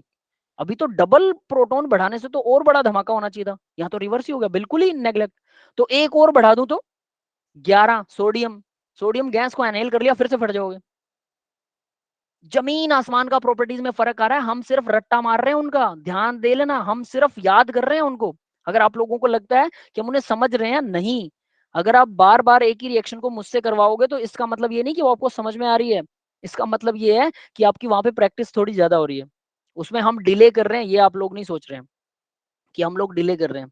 ये आपको समझ में नहीं आ रहा कि हम उसमें पीछे जाते जा रहे हैं। वो प्रैक्टिस आपको घर पे लिख लिख के, मैंने शुरू में ऑर्गेनिक करवाने से पहले बोला था, लिख लिख के हर रोज आपको हर रिएक्शन लिख के ही याद करनी पड़ेगी बेटा। तो वैसा ही कुछ आपको हर रोज ऐसा करना पड़ेगा। यहाँ पर वो रिएक्शन डायरेक्टली याद ही करनी पड़ेंगी, इसका कोई इलाज नहीं होता है। और हर रिएक्शन की अगर हमारे सिलेबस में कुछ नहीं है तो हम उसको ना करें तो वो ज्यादा अच्छा। अगर करोगे तो आप इतना डिले हो जाओगे कि दोबारा आपको बैकअप नहीं मिलेगा और कुछ नहीं होने वाला, फिर जीरो रिजल्टेंट। सोच के देखना, जितनी भी बातें आज मैंने बताई ना, तो उस चीज को थोड़ा डीपली सोचना और अपने फ्यूचर के लिए हर चीज को मेहनत करके याद करना ही एक अल्टरनेट है, कि उसको याद कर लो। यही सभी लोग यही करते हैं। अब बात आती है कि हमें तो हर चीज का रीजन चाहिए, हमारे पास है ही नहीं, हम कहाँ से दे बेटा? साइंस के पास भी आंसर्स नहीं है। मैंने जो आपको अभी भी बातें बताया ना कि ऑक्सीजन की प्रॉपर्टी अलग है, हाइड्रोजन की अलग है, साइंस के पास इनका आंसर ही नहीं है, मेरे पास भी नहीं है। मैं अच्छा खासा पढ़ चुका हूँ, बहुत ज्यादा तो नहीं हम पढ़े, हम ये नहीं कहते कि हमें सब कुछ आता है, लेकिन हमें कुछ चीजें तो पता है कि इनका आंसर्स नहीं है। और वही आंसर्स अगर आप मांगने की कोशिश करोगे तो वो आप साइंटिस्ट बनिए, रिसर्च कीजिए, डेफिनेटली शायद आपको मिल जाए। लेकिन आप सिर्फ एक या दो आंसर ही निकाल पाएंगे पूरी जिंदगी में। यहाँ लोड्स ऑफ क्वेश्चंस है, मेरे खुद के बहुत सारे क्वेश्चंस है, मुझे पता है कि उनका आंसर इसके पास नहीं है, हमें याद करना पड़ता है। कई बार हम बोलते हैं ना, ये जुड़ गया, ये क्यों नहीं जुड़ा, इसका पड़ोसी क्यों नहीं जुड़ा। जैसे मैं पीछे वाले एग्जांपल में ही बता देता हूँ यहाँ पे आपको, ये ऑक्सीजन यहाँ से हट रहा है, मैंने इसका भी आंसर दिया कि यहाँ से ऑक्सीजन क्यों हट रहा है, क्योंकि ऑक्सीजन डबल बॉन्डेड है, ये यहाँ से खींचेगा, ये यहाँ से, ये ऑक्सीजन से लेगा और ऑक्सीजन फिर इससे लेगा। अब ये कहें कि ये पॉसिबल कैसे है, यहाँ तो रेजोनेंस हो रहा है, तो ये ऑक्सीजन वापस भी जाएगा, तो ये वापस जुड़ सकता है, बिल्कुल जुड़ सकता है, ये स्लो स्टेप होता है। लेकिन यही स्टेप क्यों होता है? अब इसका आंसर नहीं है कि यही स्टेप क्यों होगा, ये आपको याद ही करना पड़ेगा कि अगर ऐसी कंडीशन आती है तो ये स्टेप हो जाएगा, इसके अलावा और पॉसिबिलिटीज हैं ही नहीं। तो ये याद करने का मेथड होता है, इसको, इसके अंदर हम ये नहीं घुसेंगे कि यही स्टेप क्यों है, क्योंकि ये एक्सपेरिमेंटल है। कोई भी मैकेनिज्म मैंने मेरी मर्जी से बनाया, पॉसिबिलिटी भले ही 100% बन रही हो, वो गलत होगा। फुल एक्सपीरियंस के साथ बता रहा हूँ, वो गलत हो जाएगा एक्सपेरिमेंट और मैकेनिज्म, अगर मैंने मेरे एक्सपीरियंस से बनाया। अगर जो थ्योरी में दिया गया है, जो एक्सपेरिमेंट करके समझा गया, साइंटिस्ट उसके ऊपर बिल्कुल सारे एग्री करते हैं, वही मैकेनिज्म सही होता है। और ऐसे ऐसे मैकेनिज्म मैं आपको दे सकता हूँ, ऐसे ऐसी रिएक्शनें करी हैं नेट में। एमएससी करने के बाद जो बच्चे नेट की तैयारी करते हैं, नेशनल एलिजिबिलिटी टेस्ट, उसकी तैयारी भी मैंने बच्चों को करवा रखी है। उसमें ऐसी ऐसी रिएक्शनें आती हैं जिनका कोई सिर पैर ही नहीं है। बच्चे बोलते हैं सर ये तो लॉजिक के ही उलट जा रही है। हमने 90-99 रिएक्शनें ऐसी पढ़ी जो बिल्कुल ठीक बैठ रही थी, सारे कॉमन रूल लग रहे हैं, कोई क्वेश्चन नहीं है उसमें। एक रिएक्शन ऐसी आएगी जो कॉमन रूल लग रहे थे ना, बस उसका सारा उलट है, बिल्कुल ही उलट चल रहा है वो। उसके सीधे हिसाब से क्वेश्चन आंसर बनाएंगे तो आंसर गलत आएगा, और उल्टा करके करेंगे तो आंसर सही आएगा। अब बताओ उसका मैं क्या आंसर दूं बच्चों को? बच्चों को बोलता हूँ भाई ये एक्सपेरिमेंटली ये ऐसे ही होता है, कहते सर ये तो जज्बात पलट गए, रूल पलट गए, हम इसमें कुछ नहीं कर सकते। भाई एक्सपेरिमेंटली ये आ रहा है, साइंटिस्टों ने ये बताया तो हम यही करेंगे, इसका कारण आज तक समझ नहीं आया। आप ना कई बार बुक्स में पढ़ोगे, this reaction is supposed to be followed by the free radical mechanism, ऐसा माना जाता है कि ये फ्री रेडिकल, उनको भी नहीं पता असलियत में क्या होता है, उनको भी नहीं पता बेटा, बुक्स में लिखा हुआ है। अब बताओ मैं कैसे आंसर दे सकता हूं कि ये पक्का फ्री रेडिकल होगा या पक्का फ्री रेडिकल वाला मैकेनिज्म नहीं होगा, जब वही अपनी बात पर एग्री नहीं है। तो हमें कुल मिला के याद ही करना पड़ता है। एक्सपीरियंसेस से हम कुछ कुछ चीजें अपने आप सीख जाते हैं। तो practice practice and practice, that is the real answer. जो रिएक्शन है डायरेक्टली याद कीजिए, फिर उसको प्रैक्टिस लिख लिख के देखिए, याद हो जाएगी। मैकेनिज्म से बात नहीं बनेगी। तो यहां पर सीधा KMnO4 ये वैसा ही, ये भी वैसा ही बनता है, इसके अंदर कुछ खास नहीं है। NaNO2 एनिलिन के साथ अगर रिएक्शन करेगा, डायरेक्ट उसके साथ जो भी नेगेटिव आयन होगा, यहाँ फ्लोरीन नेगेटिव आयन BF3 बाहर निकल जाता है, फ्लोरीन नेगेटिव आयन इसके साथ में जुड़ जाएगा। और ये हम पीछे भी कर चुके हैं एक्सपीरियंस से, तो वैसा ही एक्सपीरियंस है, सेम टू सेम है। कैसे हुआ इसकी डिटेलिंग में नहीं जाएंगे। गेटरमैन रिएक्शन यहां मैं ये आपको बता चुका हूं, कॉपर के साथ Cl नहीं होगा और ना ही कॉपर के साथ Br होगा। अगर Cl या Br होता है तो वो गेटरमैन नहीं है, वो सैंडमियर रिएक्शन है। बस सैंडमियर के बाद गेटरमैन आया और उसने बताया कि अकेला कॉपर भी चलेगा HCl के साथ, अकेला कॉपर भी चलेगा HBr के साथ, ब्रोमीन जुड़ जाएगा, आपको CuBr यूज करने की जरूरत नहीं है। ये बताया किसने? गेटरमैन ने। That's it, that is why ये दोनों रिएक्शन सिमिलर हैं, नथिंग स्पेशल इन दिस। आगे बढ़ते हैं। रेस्जिग प्रोसेस। अब देखिए केमिस्ट्री में आपके दो तीन प्रोसेसेस हैं जो पूरी केमिस्ट्री के अंदर +2 के अंदर आती हैं। एक ग्रूव प्रोसेस हम कर चुके हैं, ठीक है, एक डोव प्रोसेस है, एक रेस्जिग प्रोसेस है। तो रेस्जिग प्रोसेस अभी करने वाले हैं, डोव प्रोसेस भी इसी लेक्चर के अंदर करने वाले हैं। प्रोसेसेस के नाम हैं। प्रोसेसेस क्या होती हैं? कमर्शियली जब किसी चीज को बनाया जाता है तो उस रिएक्शंस की पूरी सीरीज को हम प्रोसेस का नाम दे देते हैं। उसमें भले एक रिएक्शन हो रही हो, दो रिएक्शन हो रही हो, लेकिन उसको प्रोसेस का नाम दे देते हैं। तो यहाँ जो आपने डव प्रोसेस की थी, ठीक है, सॉरी डव नहीं, वो कौन सी थी, ग्रूव प्रोसेस की थी, वो भी एक प्रोसेस थी। यहाँ पर एक रेस्जिग प्रोसेस है। तो इसके अंदर क्या किया जाता है रेस्जिग प्रोसेस में? जैसा कि मैंने आपको बोला था कि बेंजीन के ऊपर क्लोरीन जोड़ने के लिए, बेंजीन पर क्लोरीन जोड़ने के लिए यहाँ HCl plus O2 oxygen normal environment से प्लस CuCl2 और हीट के साथ रिएक्शन की जाती है, डायरेक्ट आपके पास में क्लोरोबेंजीन बन जाता है। ये कमर्शियली यूज होने वाली प्रोसेस है, कमर्शियली यानी इंडस्ट्रियल लेवल पर ऐसा किया जाता है। इसका मैकेनिज्म भी डेफिनेटली वेल डिफाइंड होगा, उनको अच्छे से पता होगा ऑप्टिमम टेम्परेचर, किसको पहले डालेंगे किसको बाद में डालेंगे, आपके सामने एक लाइन में ना, किसको पहले डालेंगे किसको बाद में डालेंगे, कितना गर्म करेंगे कितना ठंडा करेंगे, सब कुछ इसके अंदर आएगा और उसके बाद में जाके ये बनेगा। तो यानी ये समझ लो इसके ऊपर कम से कम भी 100 पेजेस की एक किताब लिखी जा सकती है सिर्फ इस प्रोसेस के लिए। लेकिन आपको एक लाइन में समझाया जा रहा है तो एक लाइन में तो इतना ही आएगा। तो अगर हम इस किताब को उठा के पढ़ने लग गए कि 100 पेज में पहले ये करना है वो करना है, सिलेबस तो जिंदगी भर पूरा नहीं होने वाला। समझ गए मैं क्या कहना चाहता हूँ? कि आप लोग उतनी डिटेलिंग में मत जाइए, अपने दिमाग को ब्रॉड कीजिए, वरना सिलेबस नहीं होगा। और उतनी डिटेलिंग में लास्ट में जाके हाथ क्या लगेगा? याद करना पड़ेगा, खत्म, याद करना पड़ेगा, बस यही लास्ट आंसर होगा। तो शुरू में ही वो आंसर मिल रहा है तो आपको ये याद ही करना है, क्योंकि इसकी प्रोसेस तो बहुत डीप होने वाली है। तो भाई सीधी सी बात, रेस्जिग प्रोसेस ये है। अब इस रेस्जिग प्रोसेस से करते क्या हम? ये बनाने के बाद, ठीक है, क्लोरोबेंजीन बनाने के बाद, ये देखो क्लोरोबेंजीन को, ये फर्दर प्रोसेस है, रेस्जिग प्रोसेस सिर्फ ऊपर वाली है। मैं इसको सेपरेट कर देता हूं, चलो लाइन लगा के, है ना। रेस्टिक प्रोसेस ऊपर वाली है ओनली। इसके बाद में नेक्स्ट हम इसका यूज कहां करते हैं? Chlorobenzene is used to make the fluorine phenol commercially. तो रेस्टिक प्रोसेस में भी कमर्शियली क्लोरोबेंजीन बनाया जाता है, लेकिन उसके बाद में क्लोरोबेंजीन से आगे वाटर के साथ, सीधा पानी के साथ रिएक्शन करके, मतलब सारे कमर्शियली जब हम कोई रिएक्शन करते हैं तो सारे इंग्रेडिएंट सस्ते होने चाहिए। बेंजीन कहां से लेते हैं वो लोग? किसी ऑर्गेनिक कंपाउंड से लेंगे, सस्ती मिल जाती है उनको। HCl बहुत सस्ता, लॉट्स ऑफ सस्ता। HCl कैसे बनाते हैं? क्लोरीन तो आपको NaCl से मिल जाती है, H के साथ हाइड्रोजन गैस के साथ में रिएक्शन करवा दो, हाइड्रोजन गैस किसी न किसी चीज का बाई हो सकता है, वहां से निकाल ली और HCl बन गया। ऑक्सीजन फ्री की ऑक्सीजन मिल रही है एनवायरनमेंट से, तो तीनों चीजें फ्रीली मिल रही हैं, इसलिए ये कमर्शियल प्रोसेस है। कि भी किसी भी कमर्शियल प्रोसेस में आसान नहीं देखा जाता कि आसान हो रही है, कि इसमें 4 रिएक्शन है 5 रिएक्शन है या एक स्टेप में हो रही है, ये नहीं देखा जाता। उसमें देखा जाता है कि सस्ता क्या पड़ रहा है। हीटिंग कम से कम हो। CuCl2 यूज होता है एज ए कैटलिस्ट यूज होता है, उसका यूज है ही नहीं कुछ भी, ऑब्वियस सी बात है। तो HCl से Cl उसके साथ सीधा जाके चिपक जाता है, फिनोल सॉरी बेंजीन के ऊपर क्लोरोबेंजीन बन जाता है। अब इसमें सीधा पानी डालने पर 700 केल्विन टेम्परेचर पे सीधा पानी डालने पर OH बन जाएगा और HCl वापस आ गया। अब देखो कमाल की बात, जहां ये HCl यूज हुआ था इसको फिर से यहां यूज कर सकते हैं। तो इस तरह से यानी हमारे पास हमारे जेब से तो कुछ भी नहीं लगता, हम क्या यूज कर रहे हैं पता, ऑक्सीजन और OH। OH कहां से आ रहा है, पानी से। तो यानी बेंजीन के साथ डायरेक्टली तो सिर्फ आप OH लगा रहे हो, पानी से OH लगा रहे हो, और HCl आपको फ्री का मिल रहा है। वहां 2 मोलिक्यूल यूज हुए थे, यहाँ 1 मोलिक्यूल वापस बन गया, मतलब 1 मोलिक्यूल HCl यूज हो गया, क्योंकि क्लोरीन तो जोड़ना ही ऑब्वियस है, वो क्लोरीन वापस आ जाएगा आपके पास में।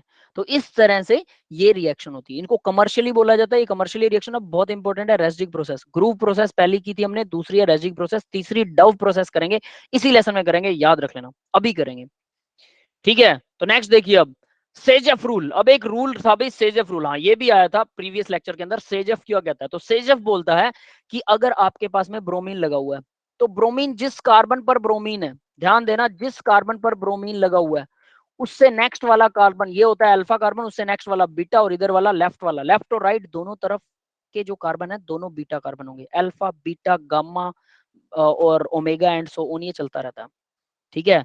तो अल्फा बीटा गामा, तो यहाँ बीटा है, इससे नेक्स्ट एक और कार्बन लगा होता तो गामा हो जाता, उससे नेक्स्ट एक और होता तो वो ओमेगा हो जाता है ना। तो इस तरह से ये कार्बन आगे बढ़ते रहते हैं। तो क्या सिर्फ एक लेफ्ट साइड में बढ़ेंगे, अगर राइट साइड में भी कार्बन हो तो वो भी बीटा, फिर गामा, फिर ओमेगा, वो भी गिने जाएंगे। यानी आप सिर्फ एक साइड के कार्बन को नहीं कह सकते हैं, दोनों, जिस कार्बन पर ग्रुप जुड़ा हुआ है अल्फा कार्बन, उसके साइड वाले बीटा गामा चेन शुरू हो जाएगी लेफ्ट एंड राइट दोनों तरफ। ऐसा कोई कंपाउंड हो जिसमें सिमेट्रिकल नहीं है ये चेन, याद रखना, ब्रोमीन के दोनों तरफ वाले जो कार्बन है वो 1 और 2 है उनकी चेन, बीटा कार्बन के बाद गामा भी है एक साइड में और दूसरी साइड में सिर्फ बीटा कार्बन है। ऐसे अगर हो KOH और एल्कोहलिक KOH के साथ में रिएक्शन करवाते हैं तो डेफिनेटली वाटर रिप्लेस हो जाता है, ठीक है, सॉरी वाटर नहीं, ब्रोमीन और HBr रिप्लेस हो जाता है, यहाँ से HBr ये रिप्लेस हो जाएगा और आपके पास डबल बॉन्ड बन जाएगा। HBr रिप्लेस होने पर कार्बन कार्बन में डबल बॉन्ड, 81% चांसेस होते हैं कि वो बीटा कार्बन कौन सा होगा, जिसके पास कम हाइड्रोजन है, कम हाइड्रोजन। सेजफ will help to the carbon which has less hydrogen, जिसके पास कम हाइड्रोजन होते हैं वो वाला रिप्लेस होने वाला है, ज्यादा हाइड्रोजन वाला जो है वो ऐसा का ऐसा रहेगा। तो यानी इन दोनों के बीच में डबल बॉन्ड बन जाएगा 81%, ये 81% ये प्रोडक्ट बनेगा। फर्दर नेक्स्ट देखिए, तो ये अल्फा बीटा याद रखिएगा बस, और ये ब्रोमीन। नेक्स्ट इसी का उल्टा एल्कोहलिक 19% दूसरी प्रोडक्ट भी बनती है। अब 18%, 81 और 19% अगर इसका आंसर देने लगूं तो थर्मोडायनेमिकली और केमिकली, थर्मोडायनेमिकली प्रोडक्ट होता है, एक काइनेटिकली प्रोडक्ट होता है, उसकी लंबी चौड़ी लिस्ट है, ठीक है। आधा 1 घंटा कम से कम लगेगा जो आपके किसी यूज का नहीं है, सिर्फ इसको समझाने के लिए। I know the reasons, I know it very well, but हम उसके डिटेल में नहीं जाएंगे, सिंपल, क्योंकि वो नहीं है आपके डिटेल में, सिंपल, समझ गए बेटा हर चीज। और उस थर्मोडायनेमिकली में भी 50 मॉलिक्यूल ऐसे मिल जाएंगे, 2 रिएक्शन ऐसे मिल जाएंगी, कहोगे सर इसमें ऐसे क्यों हो रहा है, कोई और ही क्वेश्चन पर पहुंच जाओगे। तो उसका हर चीज का आंसर नहीं होगा, ये चीज थर्मोडायनेमिकली और केमिकली कंट्रोल्ड उसके ऊपर डिपेंड करती है। अगर मैं इसका टेम्परेचर बढ़ा दूं तो ये उल्टा हो जाएगा काम, 1981। अब क्या हर जगह पर 1981 होगा, नहीं, ये कार्बन की चेन अगर बड़ी कर देते हो ना तो यहाँ पर परसेंटेज बदल जाएगी इनकी, ये परसेंटेज भी बदल जाएगी। यानी कार्बन की चेन्स को उल्टा सीधा या प्रोडक्ट्स उल्टा सीधा बनाने पर परसेंटेज बदल जाती है, बट मोस्टली परसेंटेज ज्यादा उसी की रहेगी जो डबल बॉन्ड इस तरफ लगाए हुए है, ये ज्यादा स्टेबल प्रोडक्ट होता है और वो लेस स्टेबल प्रोडक्ट होता है। दैट इज इट, ये है सेजफ रूल। अब आती है Dove process, the most important part of the reaction lesson. Dove process lesson का सबसे इंपॉर्टेंट पार्ट है। अब देखो हमने बोला था कि अगर बेंजीन के ऊपर क्लोरीन लगी हो तो इसको हटाना बहुत मुश्किल है, इसको हटा के OH जोड़ना भी बहुत मुश्किल है, ठीक है। रेसिजिक प्रोसेस में हमने क्लोरीन के साथ सीधा क्या किया, वाटर के साथ रिएक्शन करवा दी थी, क्लोरीन जब बन गई, रेसिजिक प्रोसेस में हमने क्लोरोबेंजीन बनाया था, बेंजीन से क्लोरोबेंजीन बना दिया। अब क्लोरोबेंजीन को कमर्शियली 700 केल्विन के ऊपर अगर गर्म कर देते हो वाटर के साथ तो क्लोरीन हट जाएगा और साथ में OH जुड़ जाएगा, बट वो प्रोसेस भी हमें महंगी पड़ती है एक हिसाब से। तो एक और प्रोसेस आई जिसका नाम था रेसिजिक प्रोसेस, जिसमें टेम्परेचर थोड़ा कम हो गया लेकिन प्रेशर बढ़ा दिया गया। अब प्रेशर को मेंटेन रखना आसान है, टेम्परेचर को लगातार मेंटेन रखने के लिए गर्म करना पड़ेगा। तो यहाँ टेम्परेचर थोड़ा कम हो गया, इसका फायदा हमें हुआ, तो इसलिए डव प्रोसेस फेमस होगी, वरना 700 केल्विन का टेम्परेचर लगता है अगर यहाँ पर आप OH डालना चाहते हो तो, और वो भी पानी के साथ डायरेक्टली। तो इन्होंने क्या किया, NaOH के साथ रिएक्शन की, OH नेगेटिव आयन यहाँ पर अटैक करेगा, और इसके बाद में सबसे पहले तो क्या होता है, OH नेगेटिव आयन यहाँ अटैक करता है, OH नेगेटिव आयन जुड़ गया, इसका H पॉजिटिव आयन फिर से NaOH ले जाता है, तो O नेगेटिव और Na जुड़ गया। कैसे जुड़ा, दोबारा से सुनिए, ये OH बन गया, ठीक है, इस OH नेगेटिव आयन के अंदर से OH जो था यहाँ पर जो जुड़ा, इसका एक जो बॉन्ड होता है, ये यहाँ डबल बॉन्ड बना के बेंजीन के साथ में इसको रोटेट करवाता रहता है, दैट इज वाई ये O नेगेटिव बनता है और प्लस Na, इसके साथ Na पॉजिटिव है, O नेगेटिव और Na। मोस्ट इंपोर्टेंट प्रोसेस है डो प्रोसेस इस लेसन की, याद रख लेना। फिर से टेम्परेचर आपको याद रखना पड़ेगा, approximate temperature and high temperature high pressure से भी काम चल जाएगा, नहीं याद रखते हैं तो, बट याद रखना पड़ेगा कुछ हद तक कि ये दोनों हाई होते हैं। HCl से रिएक्शन करवाएंगे, Na पॉजिटिव यहाँ से चला जाएगा, OH बन गया, हमारे पास आ गया फिनोल। फिनोल को ऐसे भी बनाया जाता है। अब इस प्रोसेस के अंदर इंपॉर्टेंट क्या है, प्रोसेस है डेफिनेटली, रिएक्शन तो याद रखनी पड़ेगी, लेकिन इसका मैकेनिज्म है जो इंपॉर्टेंट है। तो मैकेनिज्म के ड्यूरिंग क्या होता है भाई, तो देखो इसमें रोल ऑफ NO2, अगर आप इसी क्लोरोबेंजीन के साथ यहाँ NO2 लगा देते हैं, यहाँ NO2 लगा देते हैं, यहाँ NO2 लगा देते हैं, यहाँ NO2 लगा देते हैं, यहाँ NO2 लगा देते हैं, तो इसको बनाना बहुत आसान हो जाएगा। मतलब इसमें से OH को लगाना और क्लोरीन को हटाना बहुत ईजी हो जाता है अगर NO2 लगा दो तो।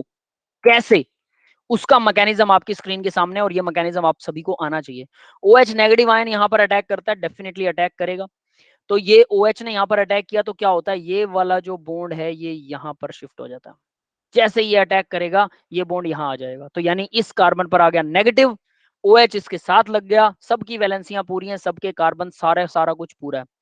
अब ये नेगेटिव चार्ज, पिछले लेक्चर में मैंने बेंजीन के ऊपर पॉजिटिव चार्ज को रोटेट होते हुए दिखाया था, बेंजीन पर पॉजिटिव चार्ज कैसे रोटेट होता है, इसके अंदर बेंजीन पर नेगेटिव चार्ज, ये थोड़ा सा मुश्किल पड़ेगा, पॉजिटिव चार्ज बहुत आसान है घुमाना, नेगेटिव चार्ज थोड़ा सा मुश्किल है। कैसे घूमता है तो वो सुनिए जरा, नेगेटिव चार्ज है यहां अटैक करेगा, तो इसके साथ ये वाला जो इलेक्ट्रॉन है, ये नेगेटिव चार्ज का एक इलेक्ट्रॉन तो इसका यहीं रहेगा, दूसरा इलेक्ट्रॉन इसमें एक्स्ट्रा आ जाएगा, तो इस इलेक्ट्रॉन के को वो इसको रिपेल करेगा, तो ये पूरा का पूरा बॉन्ड यहाँ शिफ्ट हो जाएगा, इस जगह नेगेटिव आ जाएगा, यहाँ 2 इलेक्ट्रॉन आ गए इस कार्बन के ऊपर, इस कार्बन पर 2 इलेक्ट्रॉन आ गए और यहाँ पर बॉन्ड बन गया, यहाँ बॉन्ड बनेगा तो ये वाला इलेक्ट्रॉन इसे रिपेल करेगा, और ये वाला इलेक्ट्रॉन उठ के यहाँ आ रहा है, तो ये पूरा यहाँ से गायब हो गया, ये 2 इलेक्ट्रॉन्स यहाँ आ गए, ये कुछ ऐसे आता है। यस, ये समझ में आया सबको, ये स्टेप सबको समझ में आया बेटा? हाँ सर। ठीक है, तो यानी कि ये इलेक्ट्रॉन्स का हिसाब बता रहा हूँ, कौन सा इलेक्ट्रॉन कहाँ गया, ये सिर्फ एक इलेक्ट्रॉन उठ के यहाँ आ जाता है, ये 2 हो जाते हैं, तो नेगेटिव चार्ज आ गया क्योंकि इस कार्बन पर एक्स्ट्रा इलेक्ट्रॉन आ चुका है, और यहाँ पर ऑलरेडी 2 इलेक्ट्रॉन्स थे, तो वो उनमें से एक इलेक्ट्रॉन इस तरफ आके और ये बॉन्ड बना लिया, तो ये न्यूट्रल हो जाता है, दैट इज इट। ठीक है, अब फर्दर देखिए इसके आगे क्या होता है, इसके आगे क्या हुआ, ये नेगेटिव चार्ज अब नाइट्रोजन के पास जाएगा, नाइट्रोजन पर ऑलवेज पॉजिटिव है भाई, हो सकता है किसी जगह पर पॉजिटिव ना लगा रखा हो मैंने, लेकिन ऑलवेज पॉजिटिव है, आई थिंक बस इसी जगह रह गया था, ऑलवेज पॉजिटिव रहेगा नाइट्रोजन। क्यों, नाइट्रोजन जब भी 4 बॉन्ड बनाता है पॉजिटिव चार्ज बनाएगा, 3 बॉन्ड के साथ नाइट्रोजन एक लोन पेयर होता है, चौथा बॉन्ड नाइट्रोजन अपना लोन पेयर डोनेट करता है, और उसके बाद 4th बॉन्ड बनता है, तो यहाँ 4 बॉन्ड बने हुए हैं, डेफिनेटली एक बॉन्ड कोऑर्डिनेट है, किसी को भी एक बॉन्ड को कोऑर्डिनेट ले सकते हो आप, इसको कोऑर्डिनेट बॉन्ड कह सकते हो, इसको कह सकते हो, चॉइस इज योर्स, किसी को भी मान लो, नाइट्रोजन का जनरली एक ऑक्सीजन जहां लगा वही कोऑर्डिनेट बॉन्ड माना जाएगा, तो ये कोऑर्डिनेट बॉन्ड है, तो होगा क्या, नाइट्रोजन पॉजिटिव चार्ज है, डेफिनेटली इलेक्ट्रॉन्स को अट्रैक्ट करेगा, लेकिन नाइट्रोजन के साथ एक प्रॉब्लम है कि वो 4 से ज्यादा बॉन्ड नहीं बना सकता, उसके पास ऑर्बिटल ही खत्म हो जाते हैं, नाइट्रोजन के पास और ऑर्बिटल नहीं है, खाली ऑर्बिटल नहीं है जहां पे वो इलेक्ट्रॉन को रख सके, तो नाइट्रोजन पॉजिटिव है, अट्रैक्ट तो कर रहा है इलेक्ट्रॉन को, बट बॉन्ड नहीं बना सकता एक्स्ट्रा, 5वां बॉन्ड नहीं बनेगा नाइट्रोजन में, कभी नहीं बनेगा, तो यहाँ वही हो रहा है, नाइट्रोजन ने इलेक्ट्रॉन अट्रैक्ट किए इस केस में, और ये जो डबल बॉन्डेड ऑक्सीजन था ये अपना एक बॉन्ड खींच लेगा, ताकि नाइट्रोजन के 4 के 4 बॉन्ड रहे। अब देखो दोनों ऑक्सीजन नेगेटिव हो गई, दोनों ऑक्सीजन नेगेटिव हो गई, और नाइट्रोजन पर अब भी पॉजिटिव है, नाइट्रोजन के अब भी 4 ही बॉन्ड हैं, तो यानी ये इलेक्ट्रॉन यहां आया, कुछ देर के लिए, मोमेंट ऑफ टाइम के लिए बेंजीन में से इलेक्ट्रॉन निकलकर नाइट्रोजन के ऊपर आ गया, और नाइट्रोजन ने कुछ देर के लिए उसको स्टेबल कर दिया, और ये स्टेबिलिटी क्या करती है कि जो OH नेगेटिव आयन आया था वो OH का ये वाला बॉन्ड थोड़ा सा पक्का हो जाता है, क्योंकि अब ये दोनों दोस्त हो गए, पहले तो क्लोरीन इसको आने नहीं दे रहा, क्यों? क्योंकि बेंजीन में नीचे कार्बन ने बॉन्ड बना रखा था ऑलरेडी, तो क्लोरीन तो नहीं हटना चाहता और डबल बॉन्ड टूट जाता है। डबल बॉन्ड टूटने से क्या होता है, OH को जुड़ने का मौका मिल गया, लेकिन उसी टाइम अगर डबल बॉन्ड वापस घूम के उधर चला जाता, ये प्रोसेस जैसे ये जुड़ा, तो ये देखो अब जरा इसको देखना कि ये वाला नेगेटिव चार्ज, इसकी बात कर रहा हूं, ये वाला नेगेटिव चार्ज यहां वापस आ जाता तो सबसे पहले OH का ही नंबर लगना था, क्योंकि यही नया नया आया। ये बात समझ में आई? OH वापस हट जाता, लेकिन ऐसा नहीं हुआ, क्यों? क्योंकि बेंजीन के इलेक्ट्रॉन्स को नीचे कोई खींच रहा था। कौन खींच रहा है? NO2 positive charge. उसने नीचे वाला प्रोसेस चालू कर दिया, इलेक्ट्रॉन नीचे गया, डबल बॉन्ड खिसका, फिर नीचे गया, फिर नाइट्रोजन पर डबल बॉन्ड आ गया, ऑक्सीजन दोनों नेगेटिव हो गई। यहां तक ये बात समझ में आई? येलो डायग्राम तक, यहां तक ये सबको समझ में आया? यस बेटा। Yes sir. यस अब सर। आगे देखिए अब क्या हुआ इसी के अंदर अब नाइट्रोजन वापस उस इलेक्ट्रॉन को डोनेट करेगा, तो यहां पर ये वाला इलेक्ट्रॉन यहां जाएगा, तो डेफिनेटली अब इसके साथ क्या होगा, यहां अगर ये आ रहा है तो अगले वाला बॉन्ड खिसकेगा, यानी नेगेटिव चार्ज ऊपर बनेगा अब। ठीक है, अब नेगेटिव चार्ज जो है वो ऊपर बनने वाला है। अब ऐसा क्यों? यहां पर क्यों नहीं बन सकता नेगेटिव चार्ज? डेफिनेटली यहां बन सकता था ऐसे। इस स्टेप को आप एक और ज्यादा कर सकते हो, यानी ये वाला डबल बॉन्ड वापस इस तरफ आएगा, इसके ऊपर नेगेटिव आ गया, यहाँ नेगेटिव आ गया, फिर ये नेगेटिव चार्ज यहाँ अटैक करेगा, फिर ये बॉन्ड इधर आएगा। आप ऐसा दिखा सकते हो जैसे हमने पीछे किया, सेम, कि जैसे हमने उसको वहां लगाया वैसे ही हटाने में भी वही प्रोसेस शुरू करें। जैसे ये येलो वाले इसमें पीछे देखो, ये यहाँ आया था डबल बॉन्ड, तो यहां से वापस यहीं आए, और इसके बाद यहां से ये यहाँ जाए, और फिर ये बॉन्ड यहाँ आए, तो एक स्टेप और एक्स्ट्रा आप दिखा सकते हो। Choice is yours. ठीक है, तो यानी हमने अब क्या किया कि ये यहाँ आ जाएगा, यहाँ आने के बाद यूं समझ लो कि यहाँ पर नेगेटिव चार्ज आएगा, ये डबल बॉन्ड यहाँ से कट गया, इस डबल बॉन्ड को यहाँ से काट दीजिए, और यहाँ नेगेटिव चार्ज, और ये इस कॉर्नर का नेगेटिव चार्ज जो वो क्या करेगा, वो यहाँ पर आएगा, दोबारा से इस जगह पर यहाँ बॉन्ड बनाएगा, इस जगह पर आएगा, बॉन्ड बनाएगा, और ये बॉन्ड बनेगा तो ये वाला बॉन्ड यहाँ खिसक जाएगा। तो आप ऐसा दिखा सकते हैं, एक एक्स्ट्रा स्टेप भी दिखा सकते हैं, उससे कोई दिक्कत वाली बात नहीं है। बट हमने क्या किया कि ये डबल बॉन्ड डायरेक्टली यहाँ बॉन्ड बनाता हुआ दिखा दिया। आप इसको पहले इस कार्बन के ऊपर दिखा दो नेगेटिव चार्ज, और फिर इसी कार्बन से यहाँ पर बॉन्ड बनता हुआ दिखा दो। सिर्फ एक और डायग्राम आपको बनाना पड़ेगा। यस, क्लियर है ये बात सबको? यहां तक क्लियर हुआ बेटा?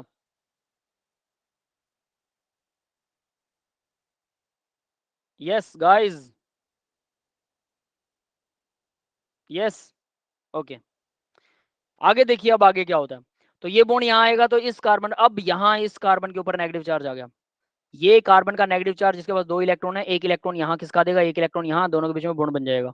तो इस तरह से ये नेगेटिव चार्ज यहाँ सेटिस्फाइड होता है, दोनों के बीच में यहाँ बॉन्ड बन जाएगा जब ये नेगेटिव चार्ज यहाँ आएगा। तो अब ये बॉन्ड बनने का मतलब है कि इस कार्बन के ऊपर एक्स्ट्रा इलेक्ट्रॉन आने वाला है, तो वो क्लोरीन पूरा का पूरा यहाँ से उड़ जाता है। OH नहीं उड़ता, क्लोरीन उड़ता है। अब बात आती है OH क्यों नहीं उड़ता भाई, क्लोरीन क्यों उड़ रहा है? रीजन क्या है?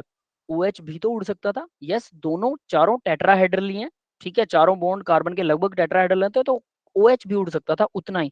बट OH की कंसंट्रेशन यहाँ ज्यादा है, तो OH अगर उड़ भी गया तो क्लोरीन की कंसंट्रेशन बहुत कम है, तो क्लोरीन अगर उड़ा तो OH परमानेंटली लग जाएगा, लेकिन अगर OH उड़ गया तो क्लोरीन फिर से OH फिर से अटैक करेगा, फिर से प्रोसेस शुरू हो जाएगी, फिर से अटैक करेगा, फिर से प्रोसेस शुरू हो जाएगी। तो 50-50% चांसेस होते हैं, इसीलिए OH के उड़ने से पहले क्लोरीन ही उड़ेगा, क्योंकि दोनों के 50-50% चांस है। तो हम तो 1 घंटा रुक जाएंगे, 2 घंटा रुक जाएंगे, रिएक्शन होती रहेगी, तो कभी ना कभी OH जुड़ेगा। OH के जुड़ते ही क्लोरीन बाहर, क्लोरीन की कंसंट्रेशन कम है, वो वापस नहीं जुड़ेगा, वो वापस अटैक नहीं करेगा, वापस अटैक तो OH ही करेगा।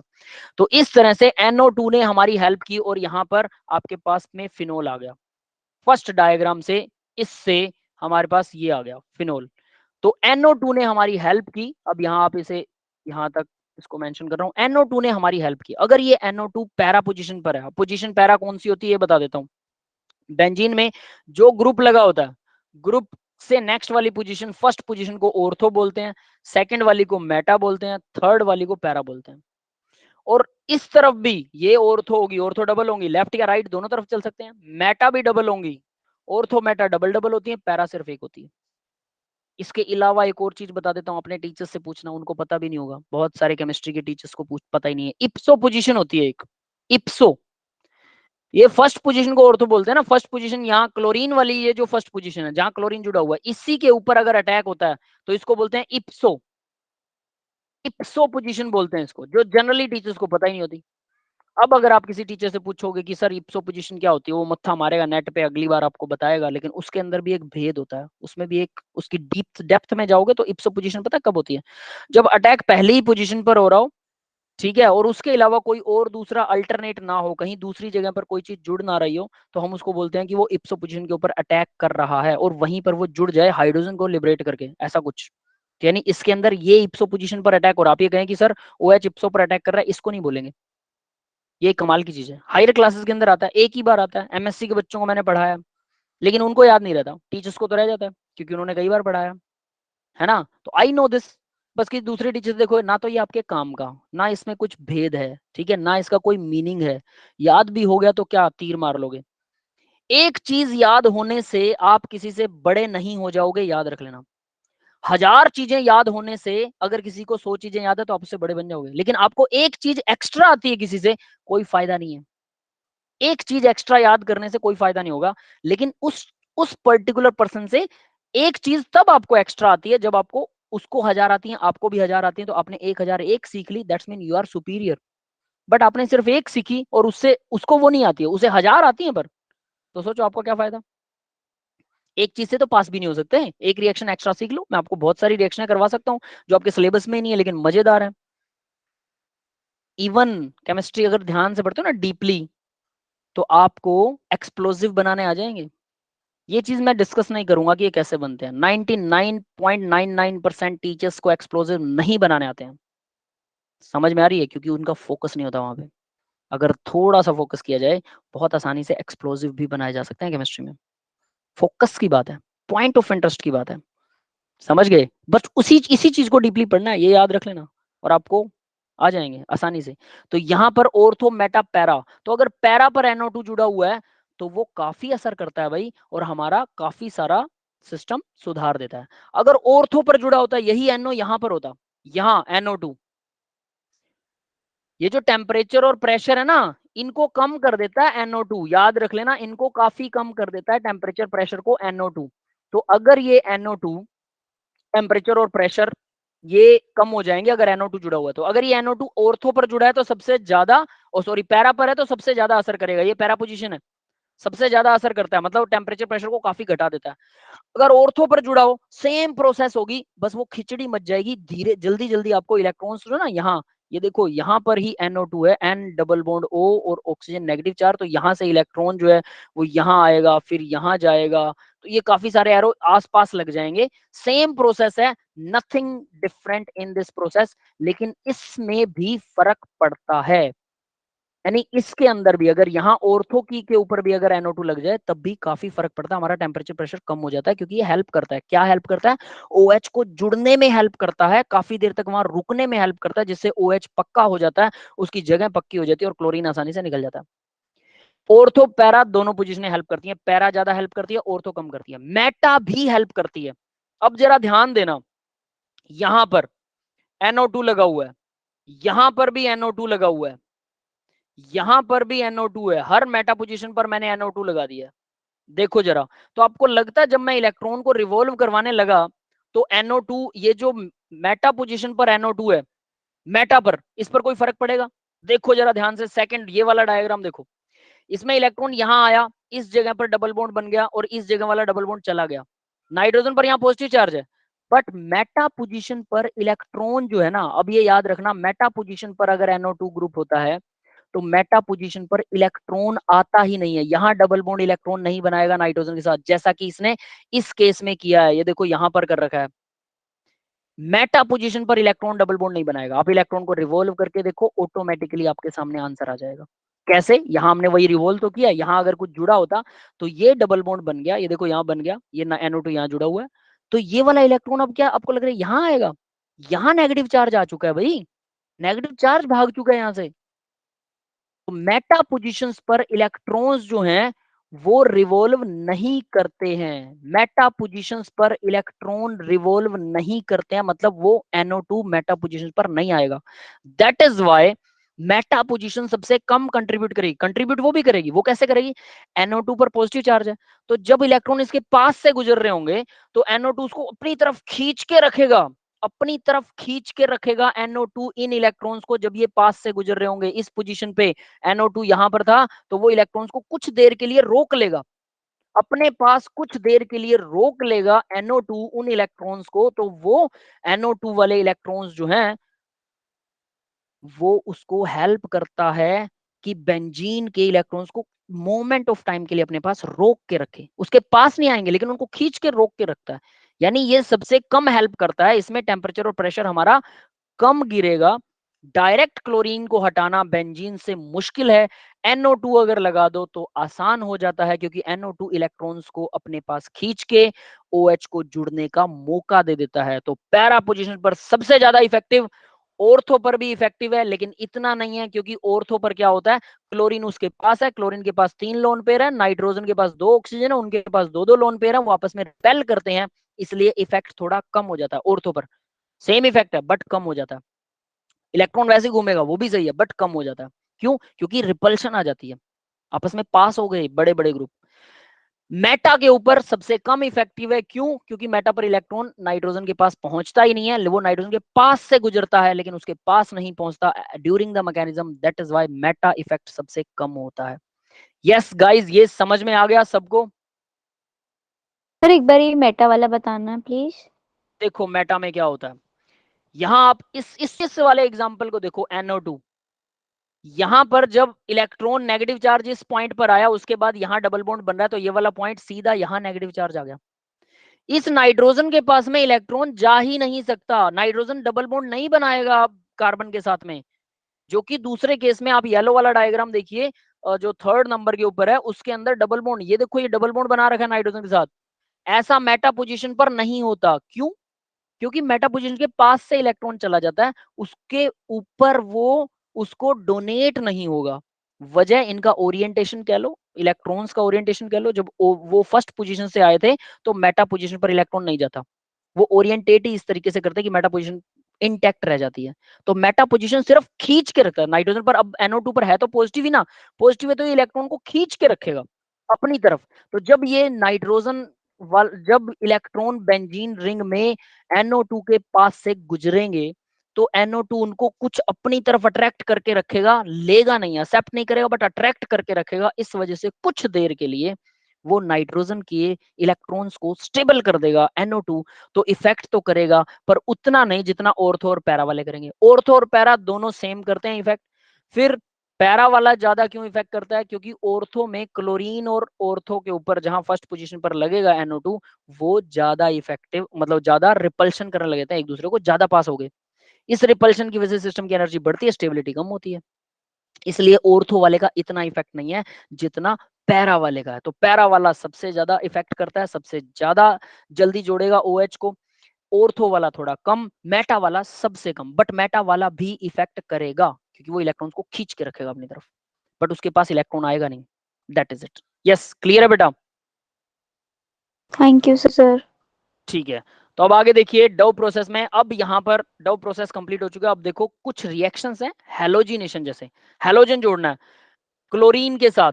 अगर मान लो क्लोरोबेंजीन है, क्लोरोबेंजीन में सीधा क्लोरीन और FeCl3 डाल देते हैं। ठीक है, कुछ टेम्परेचर भी होगा, दूसरी कंडीशंस भी होंगी, बट जितना याद रखने लायक है मैंने सिर्फ उतना लिखा है कि जो आपको याद करना है। FeCl3 और क्लोरीन डालेंगे तो एक और क्लोरीन जुड़ेगा। कहाँ जुड़ेगा? ऑर्थो पर और पैरा पर। अब देखो ऑर्थो और पैरा पर ही जुड़ेगा, मैंने बोला मेटा पर तो इलेक्ट्रॉन जाता ही नहीं है। ठीक है, क्योंकि मेटा पर इलेक्ट्रॉन नहीं जाता है तो इस वजह से ऑर्थो और पैरा प्रोडक्ट ही बनेंगे। तो ऑर्थो के ऊपर क्लोरीन जुड़ा, पैरा पर मेजर जुड़ेगा क्योंकि यहाँ स्टेबल होता है। वजह, क्योंकि यहाँ पर इलेक्ट्रॉन अच्छे तरीके से आता है। ऑर्थो पर रिपल्शन की वजह से कम रिपल वो होगा, इसलिए ये बनेगा माइनर, ये बनेगा मेजर। माइनर और मेजर, ऑर्थो वाला माइनर होगा, पैरा वाला मेजर होगा। रीजन, क्योंकि पैरा पर इलेक्ट्रॉन्स अच्छे से जाता भी है, स्टेबल भी होता है और कोई स्टेरिक हिंड्रेंस भी नहीं है। यहाँ पर स्टेरिकली हिंड्रेंस की वजह से इसकी स्टेबिलिटी कम हो जाती है, दोनों पास आ जाते हैं। यस, क्लियर है ये बात? सर मेटा के केस में जो हमारा इलेक्ट्रॉन है वो वहां पे जा ही नहीं पाता, मतलब जो हमारी उसका रीजन सुनिए, उसका रीजन होता है कि जो क्लोरीन बैठा है, ठीक है, जो क्लोरीन है क्लोरीन के पास क्या होता है, इलेक्ट्रॉन लोन पेयर होता है, chlorine lone pair donate yes करती सर। है, इलेक्ट्रॉन्स नेगेटिव घूमते हैं, यहाँ नेगेटिव घूमते हैं, यहाँ नेगेटिव घूमते हैं, मेटा पर कभी भी इलेक्ट्रॉन नहीं आते, मेटा इंटैक्ट रहता है इलेक्ट्रॉन से। तो जब Cl नेगेटिव, मान लो जब ये जुड़ा नहीं हुआ था, तो जब Cl नेगेटिव इस पर अटैक करता है, ठीक है, Cl नेगेटिव नहीं होता, सॉरी Cl पॉजिटिव होता है, Cl पॉजिटिव जब इस पे अटैक करता है, इलेक्ट्रोफाइल है ये, इलेक्ट्रॉन को लाइक करने वाला, वो कहाँ अटैक करेगा, जहां उसको इलेक्ट्रॉन मिलेंगे, कहाँ मिलेंगे, ऑर्थो पोजीशन पर मिल सकते हैं, यहाँ अटैक कर सकता है, यहाँ अटैक कर सकता है, पैरा पर मिल सकते हैं, यहाँ कर सकता है, मेटा पर उसे इलेक्ट्रॉन कम मिलते हैं, क्योंकि क्लोरीन का ये जो इलेक्ट्रॉन पेयर जा रहा है, ये मेटा पोजीशन के ऊपर नहीं रुकता, यहाँ नेगेटिव चार्ज नहीं आता जब आप इलेक्ट्रॉन को घुमाओगे, अगर यहाँ नेगेटिव चार्ज नहीं आ रहा तो डेफिनेटली यहाँ पर वो अटैक क्यों करेगा Cl पॉजिटिव, जबकि उसको एक्सेस में इलेक्ट्रॉन मिल रहे हैं पैरा पर और ऑर्थो पर, तो या तो वो जुड़ेगा पैरा पर, यानी यहाँ या तो वो ऑर्थो पर जुड़ेगा या पैरा पर, यहाँ पर क्लोरीन पॉजिटिव अटैक करेगा, इन तीन जगह पर अटैक करेगा, इस जगह पर इलेक्ट्रॉन नहीं मिलते उसे, इसलिए Cl पॉजिटिव यहाँ अटैक क्यों करेगा, as compare to other positions it is having more chances to get the more electron, ortho और पैरा पर उसको ज्यादा इलेक्ट्रॉन को गेट करने का चांस है, इसलिए मेटा पर वो नहीं जुड़ेगा, क्योंकि मेटा पर as compare to other chances कम है, बट फिर भी कुछ हद तक तो चांस है, तो वो जुड़ सकता है, शायद 1-आधा% बन सकता है। अगले क्लासेस, अगले जो लेसन है उनके अंदर हम देखेंगे कि मेटा पर प्रोडक्ट ज्यादा बन रहा है, ऑर्थो और पैरा पर नहीं बन रहा, क्यों, क्योंकि अगर यहाँ जो बैठा हुआ ना ये क्लोरीन, अगर इसके पास इलेक्ट्रॉन नहीं है, सोचो ऐसा ग्रुप है जो इलेक्ट्रॉन को अट्रैक्ट कर रहा है, वापस बेंजीन रिंग के इलेक्ट्रॉन को ये छीन ले, ऐसा कोई ग्रुप यहां पर लगा दे, अगर ऐसा ग्रुप बैठा है तो यानी इस ऑर्थो पोजीशन पर पॉजिटिव चार्ज बनेगा दोनों पर, जो हमने पिछले केस में किया था कि बेंजीन रिंग पर पॉजिटिव चार्ज रोटेट करता है, तो वो ऑर्थो और पैरा पर रोटेट करेगा, अब ऑर्थो और पैरा पर पॉजिटिव है, और अगर कोई क्लोरीन पॉजिटिव अटैक करेगा, अब बताओ वो ऑर्थो या पैरा पर नहीं करेगा, अब वो मेटा पर करेगा, क्योंकि यहां उसे इलेक्ट्रॉन कुछ तो मिलेंगे, ऑर्थो पैरा पर तो पॉजिटिव चार्ज आ गया, वहां तो बिल्कुल भी नहीं मिलेंगे। तो अगर कोई इलेक्ट्रॉन एक्सेप्टिंग ग्रुप है जो इलेक्ट्रॉन ले रहा है बेंजीन रिंग से, तो अगर वहां पर अगर अटैक होता है और कोई पॉजिटिव चार्ज अटैक करता है, तो उसको पॉजिटिव चार्ज को मेटा पर मिलेंगे इलेक्ट्रॉन, और अगर कोई इलेक्ट्रॉन डोनेटिंग ग्रुप है, जैसा कि क्लोरीन इस केस में आप देख रहे हो इलेक्ट्रॉन डोनेटिंग ग्रुप है, ये इलेक्ट्रॉन डोनेट करता है बेंजीन को, तो बेंजीन पर इलेक्ट्रॉन डोनेट करने के बाद 3 जगह पर ये नेगेटिव चार्ज बनाता है, 2 तो ऑर्थो पोजीशन, 1 पैरा पोजीशन, इसलिए अगर कोई पॉजिटिव चार्ज यहां पर अटैक करेगा, क्लोरीन पॉजिटिव अटैक करेगा, या तो ये यहां जुड़ेगा या यहां जुड़ेगा, ऑर्थो या पैरा पर जुड़ेगा, मेटा पर नहीं जुड़ेगा, क्योंकि उसको वहां इलेक्ट्रॉन नहीं मिल रहे। इलेक्ट्रॉन डोनेटिंग ग्रुप ऑर्थो और पैरा डायरेक्टिंग होते हैं, इसे ऐसा बोला जाता है ऑर्थो पैरा डायरेक्टिंग, या फिर इसको बोलते हैं ऑर्थो पैरा एक्टिवेटिंग ग्रुप। समझ में आया, ये बड़े बड़े वर्ड्स है ना, मैं जनरली कोशिश करता हूं कि मैं इनको कभी यूज ना करूं जब तक स्टूडेंट को बेसिक सीधा सीधा समझ में ना आए, अगर साइंटिफिकली और केमिस्ट्री की लैंग्वेज बोलने लग जाऊंगा तो आपको एक अक्षर भी समझ में नहीं आएगा, क्योंकि इतने कॉम्प्लिकेटेड शब्द वर्ड्स को यूज करने का मतलब है कि बच्चों के ऊपर से जा रहा है, इसलिए पहले उसकी बेसिक्स को समझो। इलेक्ट्रॉन डोनेटिंग ग्रुप होगा, वो ऑर्थो और पैरा के ऊपर ही इलेक्ट्रॉन नेगेटिव चार्ज एस्टेब्लिश करेगा, इसलिए कोई पॉजिटिव चार्ज आएगा तो ऑर्थो या पैरा पर ही जुड़ना चाहेगा। बट इलेक्ट्रॉन एक्सेप्टिंग ग्रुप होगा जो इलेक्ट्रॉन को ले जाए, उल्टा बेंजीन रिंग से छीन रहा है इलेक्ट्रॉन, तो वो क्या करेगा, वो भी ऑर्थो और पैरा पर पॉजिटिव चार्ज कर देगा, उल्टा अगर हो जाए तो ऑल्टो ऑर्थो पैरा पर पॉजिटिव चार्ज आ गया, तो अब पॉजिटिव चार्ज कहां अटैक करेगा, अब मेटा पर अटैक करना चाहेगा, भले ही यहाँ इलेक्ट्रॉन कम है, बट यहाँ तो पॉजिटिव चार्ज है, यहाँ तो सार मतलब बहुत कम हो गए इलेक्ट्रॉन, पॉजिटिव चार्ज पर तो बहुत कम इलेक्ट्रॉन हो जाएंगे, डेफिनेटली यहाँ पर उसे कुछ तो मिलेगा, तो इसलिए वो मेटा डायरेक्टिंग हो जाएगा। अगर इलेक्ट्रॉन डोनेटिंग ग्रुप बैठा है तो ऑर्थो पैरा डायरेक्टिंग, ऑर्थो और पैरा पर ग्रुप जुड़ेगा, अगर इलेक्ट्रॉन एक्सेप्टिंग ग्रुप बैठा है, इलेक्ट्रॉन ले रहा है बेंजीन से, तो मेटा डायरेक्टिंग ग्रुप होगा। समझ में आ गया, हाँ जी सर, थैंक यू। ये +1 के अंदर आता है ये ऑर्थो और मेटा डायरेक्टिंग वाला, ठीक है, लेकिन यहाँ पर मैं सिर्फ इतना बताता हूँ, उसके अंदर मैकेनिज्म भी है +1 के अंदर कि कैसे कैसे होता है, वो मैकेनिज्म एक्चुअल में हम कर चुके हैं, अगर आप इसी मैकेनिज्म को, वो पीछे वाला मैकेनिज्म अगर आपको याद हो गया तो वो मैकेनिज्म आपको समझ में आ जाएगा बड़े आसानी से। तो माइनर बनेगा ये, क्योंकि यहाँ पर स्टेरिकली हिंड्रेंस होता है, मेजर बनेगा ये, ऑर्थो पैरा डायरेक्टिंग है दोनों के दोनों, दैट इज मेजर। मेजर आपको याद रखना है, याद रख लेना, क्लोरीन जुड़ेगा तो मेजर बनेगा, ठीक है, ऑर्थो और पैरा पर। नाइट्रेशन, HNO3 HNO3 H2SO4 दोनों को अगर इकट्ठा, दोनों कंसंट्रेटेड फॉर्म में इकट्ठा जोड़ोगे तो NO2 ग्रुप निकलता है, यहां से NO2 पॉजिटिव निकलता है, इन दोनों के मिक्सचर से NO2 पॉजिटिव बनता है, ये NO2 पॉजिटिव डेफिनेटली या तो ऑर्थो पर अटैक करेगा या पैरा पर, है ना, मेटा पर तो अटैक नहीं करेगा। तो सेम चीज यहाँ पर वही अराइज होती है। तो इन दोनों से NO2 पॉजिटिव निकलेगा, NO2 या तो ऑर्थो पर जुड़ेगा पैरा पर, पैरा बनेगा मेजर, ऑर्थो मेजर नहीं बनेगा, वो माइनर बनेगा। वाई? क्योंकि ऑर्थो के ऊपर स्टेरिकली हिंड्रेंस नहीं करना चाहेगा वो। ये सारी रिएक्शन जो अभी करवा रहा हूँ ना, हेलोजिनेशन, नाइट्रेशन, ये हर लेसन में, हर लेसन के लास्ट के एंड में सभी रिएक्शन है सेम टू सेम सभी। बस इतना पता होना चाहिए कि ये ऑर्थो पे जुड़ेगा या मेटा पे जुड़ेगा, ऑर्थो पैरा या फिर मेटा। मेटा पे जुड़ेगा तो अकेला मेटा पे ही जुड़ेगा, और अगर ऑर्थो पे जुड़ रहा है तो डेफिनेटली वो पैरा पे भी जुड़ेगा। बट कुछ एक्सेप्शंस भी हैं बीच में, कहीं ना कहीं आएंगे, वो जब आएंगे तो बताऊंगा। सल्फोनेशन, H2SO4 कंसंट्रेटेड, जब आप इसको हीट कर देते हैं तो HSO3 यानी HSO3 पर पॉजिटिव चार्ज, ये ग्रुप HSO3 पर पॉजिटिव चार्ज वाला ग्रुप डायरेक्ट अटैक करता है ऑर्थो पोजीशन पर या पैरा पर। तो यानी ये भी ऑर्थो और पैरा पर ही जुड़ेगा, या तो ऑर्थो पर ऐड होने वाला है या पैरा पर ऐड होने वाला है, दैट्स इट। तो ये वाला बनेगा मेजर, यहाँ मैंने इसको लिखा ही नहीं क्या, ये मेजर बनेगा। ठीक है, आई थिंक अब आपको ये याद हो जाना चाहिए कि ये मेजर बनने वाला। स्टेरिक नेक्स्ट, हिंड्रेंस की वजह से ना। हाँ, रीजन सबका सेम है, स्टेरिक हिंड्रेंस, ऑर्थो पोजीशन जो है वो माइनर बनेगी। Friedel Crafts reactions, Friedel Crafts reaction का AlCl3 के साथ हमने मैकेनिज्म भी किया था पिछले लेक्चर के अंदर। तो क्लोरीन यहाँ पर बेंजीन में जुड़ा हुआ है, CH3Cl क्या होता है, फ्रिडल क्राफ्ट एल्काइलेशन क्या होता है, अब ये बता देता हूँ। AlCl3 जो था वो Cl, ये क्लोरीन नेगेटिव को ले जाएगा, तो Cl नेगेटिव इसके साथ जुड़ गया एक और, ये बन गया नेगेटिव।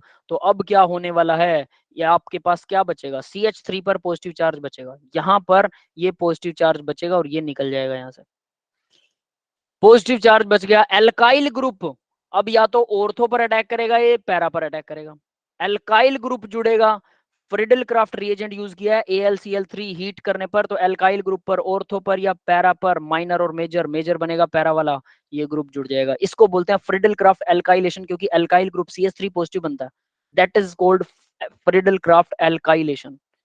समझ में आ गया, इसका मैकेनिज्म भी हम कर चुके हैं। वैसे तो इसका मैकेनिज्म डायरेक्ट आप सबका सेम ही बनेगा, CH3 यहाँ पे पॉजिटिव चार्ज यहाँ अटैक करेगा, ठीक है, ये क्लोरीन यहाँ पे इलेक्ट्रॉन देगा। देखो इसका मैकेनिज्म कैसे बनता है, वहां हमने जो किया था, वहां OH नेगेटिव आयन को यहाँ अटैक करवाया था, इसके पास, इसकी जड़ में, क्योंकि हमने इसको हटाना था।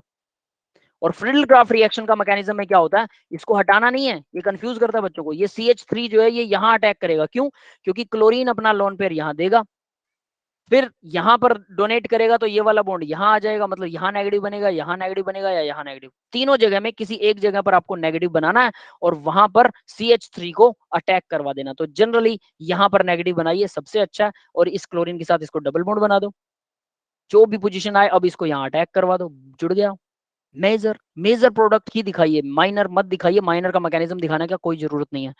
समझ में आ गया ये, इसका हमने फ्रिडल क्राफ्ट एल्काइलेशन एसाइलेशन का मैकेनिज्म हम पीछे कर चुके हैं, अगर आपको याद हो तो। एल्काइलेशन मैंने, फ्रिडल क्राफ्ट रिएक्शन मैंने बताया था विद मैकेनिज्म, पीछे वाला लेक्चर देख लीजिएगा, वहां पर आपको जरूर मिलेगा।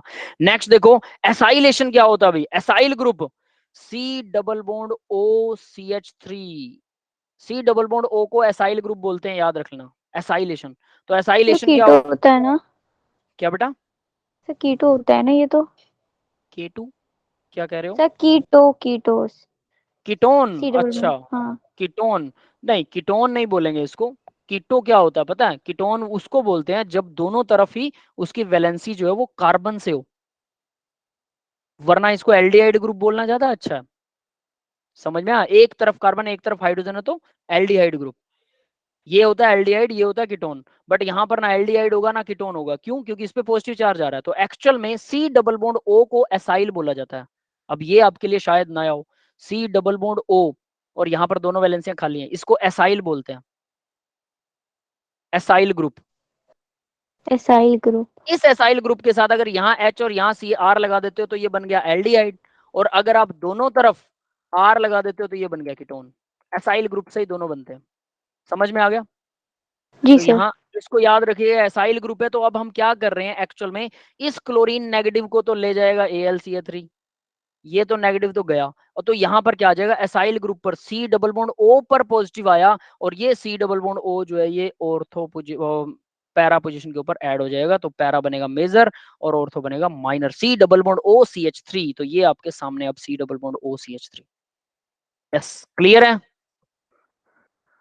फ्रीडल क्राफ्ट, एल्काइलेशन, एसाइलेशन, ये दोनों रिएक्शनें हर लेसन में आएंगी, जितनी भी मैं अब यहाँ करवा रहा हूँ ये भी आएगी, लेकिन बस प्रोडक्ट अलग होगा। अगर इलेक्ट्रॉन डोनेटिंग ग्रुप है तो ऑर्थो या पैरा पर जुड़ेगा, अगर इलेक्ट्रॉन एक्सेप्टिंग ग्रुप जुड़ा हुआ है पहले से बेंजीन पर तो मेटा पर जुड़ेगा, या कह लो मेटा डायरेक्टिंग होगा, मेटा पर डायरेक्ट कर देगा उसे। यस गाइस, क्लियर है बेटा ये सबको?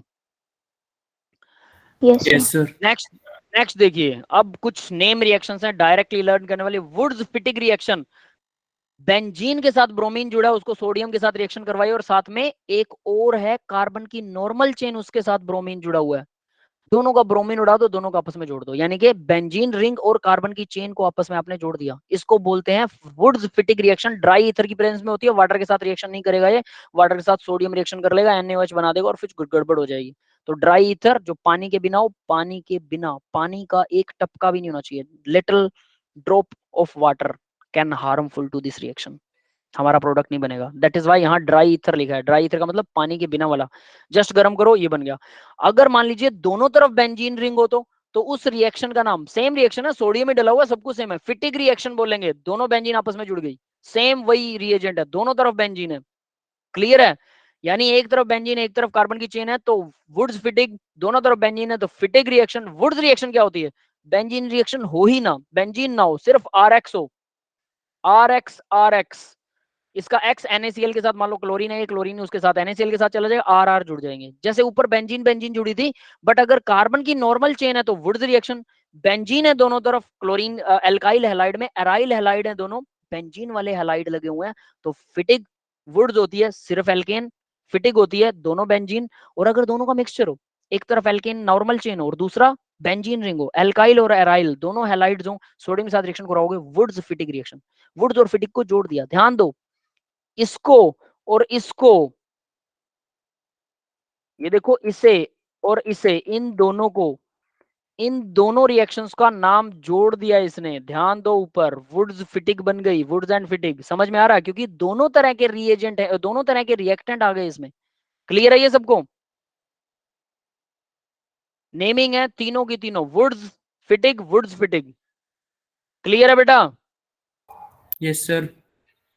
ठीक है, आगे देखिए, Ullmann biaryl synthesis. Ullmann biaryl क्या करता है? वो कहता है सोडियम की जगह अगर आप कॉपर को रिप्लेस कर दें, तो पीछे क्या था? फिटिक रिएक्शन थी जिसमें दोनों बेंजीन थे और बेंजीन आपस में जुड़ रही थी, यहां पर भी वही हो रहा है, फिटिक रिएक्शन का ही दूसरा रूप है। लेकिन उल्मान बाई एराइल क्या हुआ? ये उल्मान पर्सन था कोई, उसमें कॉपर के साथ, सोडियम की जगह, यहाँ पहले अगर सोडियम हो तो वो क्या हो जाएगी? फिटिक रिएक्शन, लेकिन अगर सोडियम की जगह कॉपर हो तो वो बन गई Ullmann biaryl reaction. That's it, nothing special. Next है, ये मोस्ट इंपोर्टेंट रिएक्शन है भाई, बहुत काम की है जब आप कन्वर्जन्स करते हैं ना, एक चीज को दूसरी चीज में कन्वर्ट करना। जब ये सारी रिएक्शनें फिंगर टिप्स पे होती हैं तब आप एक चीज को दूसरी चीज में कन्वर्ट कर सकते हैं, उस कन्वर्जन में ये बहुत काम आती है। बेंजीन रिंग के ऊपर हमने कहा था कि क्लोरीन जुड़ा होगा तो वो डबल बॉन्ड बना लेगा, sp2 हाइब्रिडाइज्ड हो जाएगा, डबल बॉन्ड बनेगा तो ज्यादा पास आ जाएगा, इस वजह से इसको हटाया नहीं जा सकता डायरेक्टली, बहुत सारे रीजन थे। तो इसको हटाने का तरीका है, हाइड्रोजन से H पॉजिटिव आयन मिलेगा, निकिल और एल्यूमिनियम एलोए के साथ में हाइड्रोजन अगर ऐड करते हैं तो हमारे पास H का, हाइड्रोजन का अकेला एटम हमें मिल जाएगा। ये हाइड्रोजन का अकेला एटम डायरेक्टली क्लोरीन की जगह यहां जाके ये जुड़ गया, that's all. This reaction is called reduction of benzene, chlorobenzene को रिड्यूस कर दिया, हाइड्रोजन को जोड़ दिया क्लोरीन को हटा के, और ये रिएक्शन एक ही है, यहीं पर है, और ये बहुत काम आती है, लेकिन बच्चे इसको जनरली नेग्लेक्ट कर देते हैं। ठीक है, आसान सी है, सिंपल है, बट इसे याद रखिएगा, NaOH की प्रेजेंस में ये बहुत काम की रिएक्शन है, कभी कभी कहीं ना कहीं जरूर याद काम आएगी। नेमिंग नहीं है बट बहुत काम की, reduction of chlorobenzene, that's it. Yes guys, समझ में आ गया बेटा? Yes sir. That's all for the today's lecture guys. अब मैं आप लोगों का रिकॉर्डिंग ऑफ कर रहा हूँ, फिर अपने डाउट्स बताइए क्या है, अगर किसी को डाउट है तो।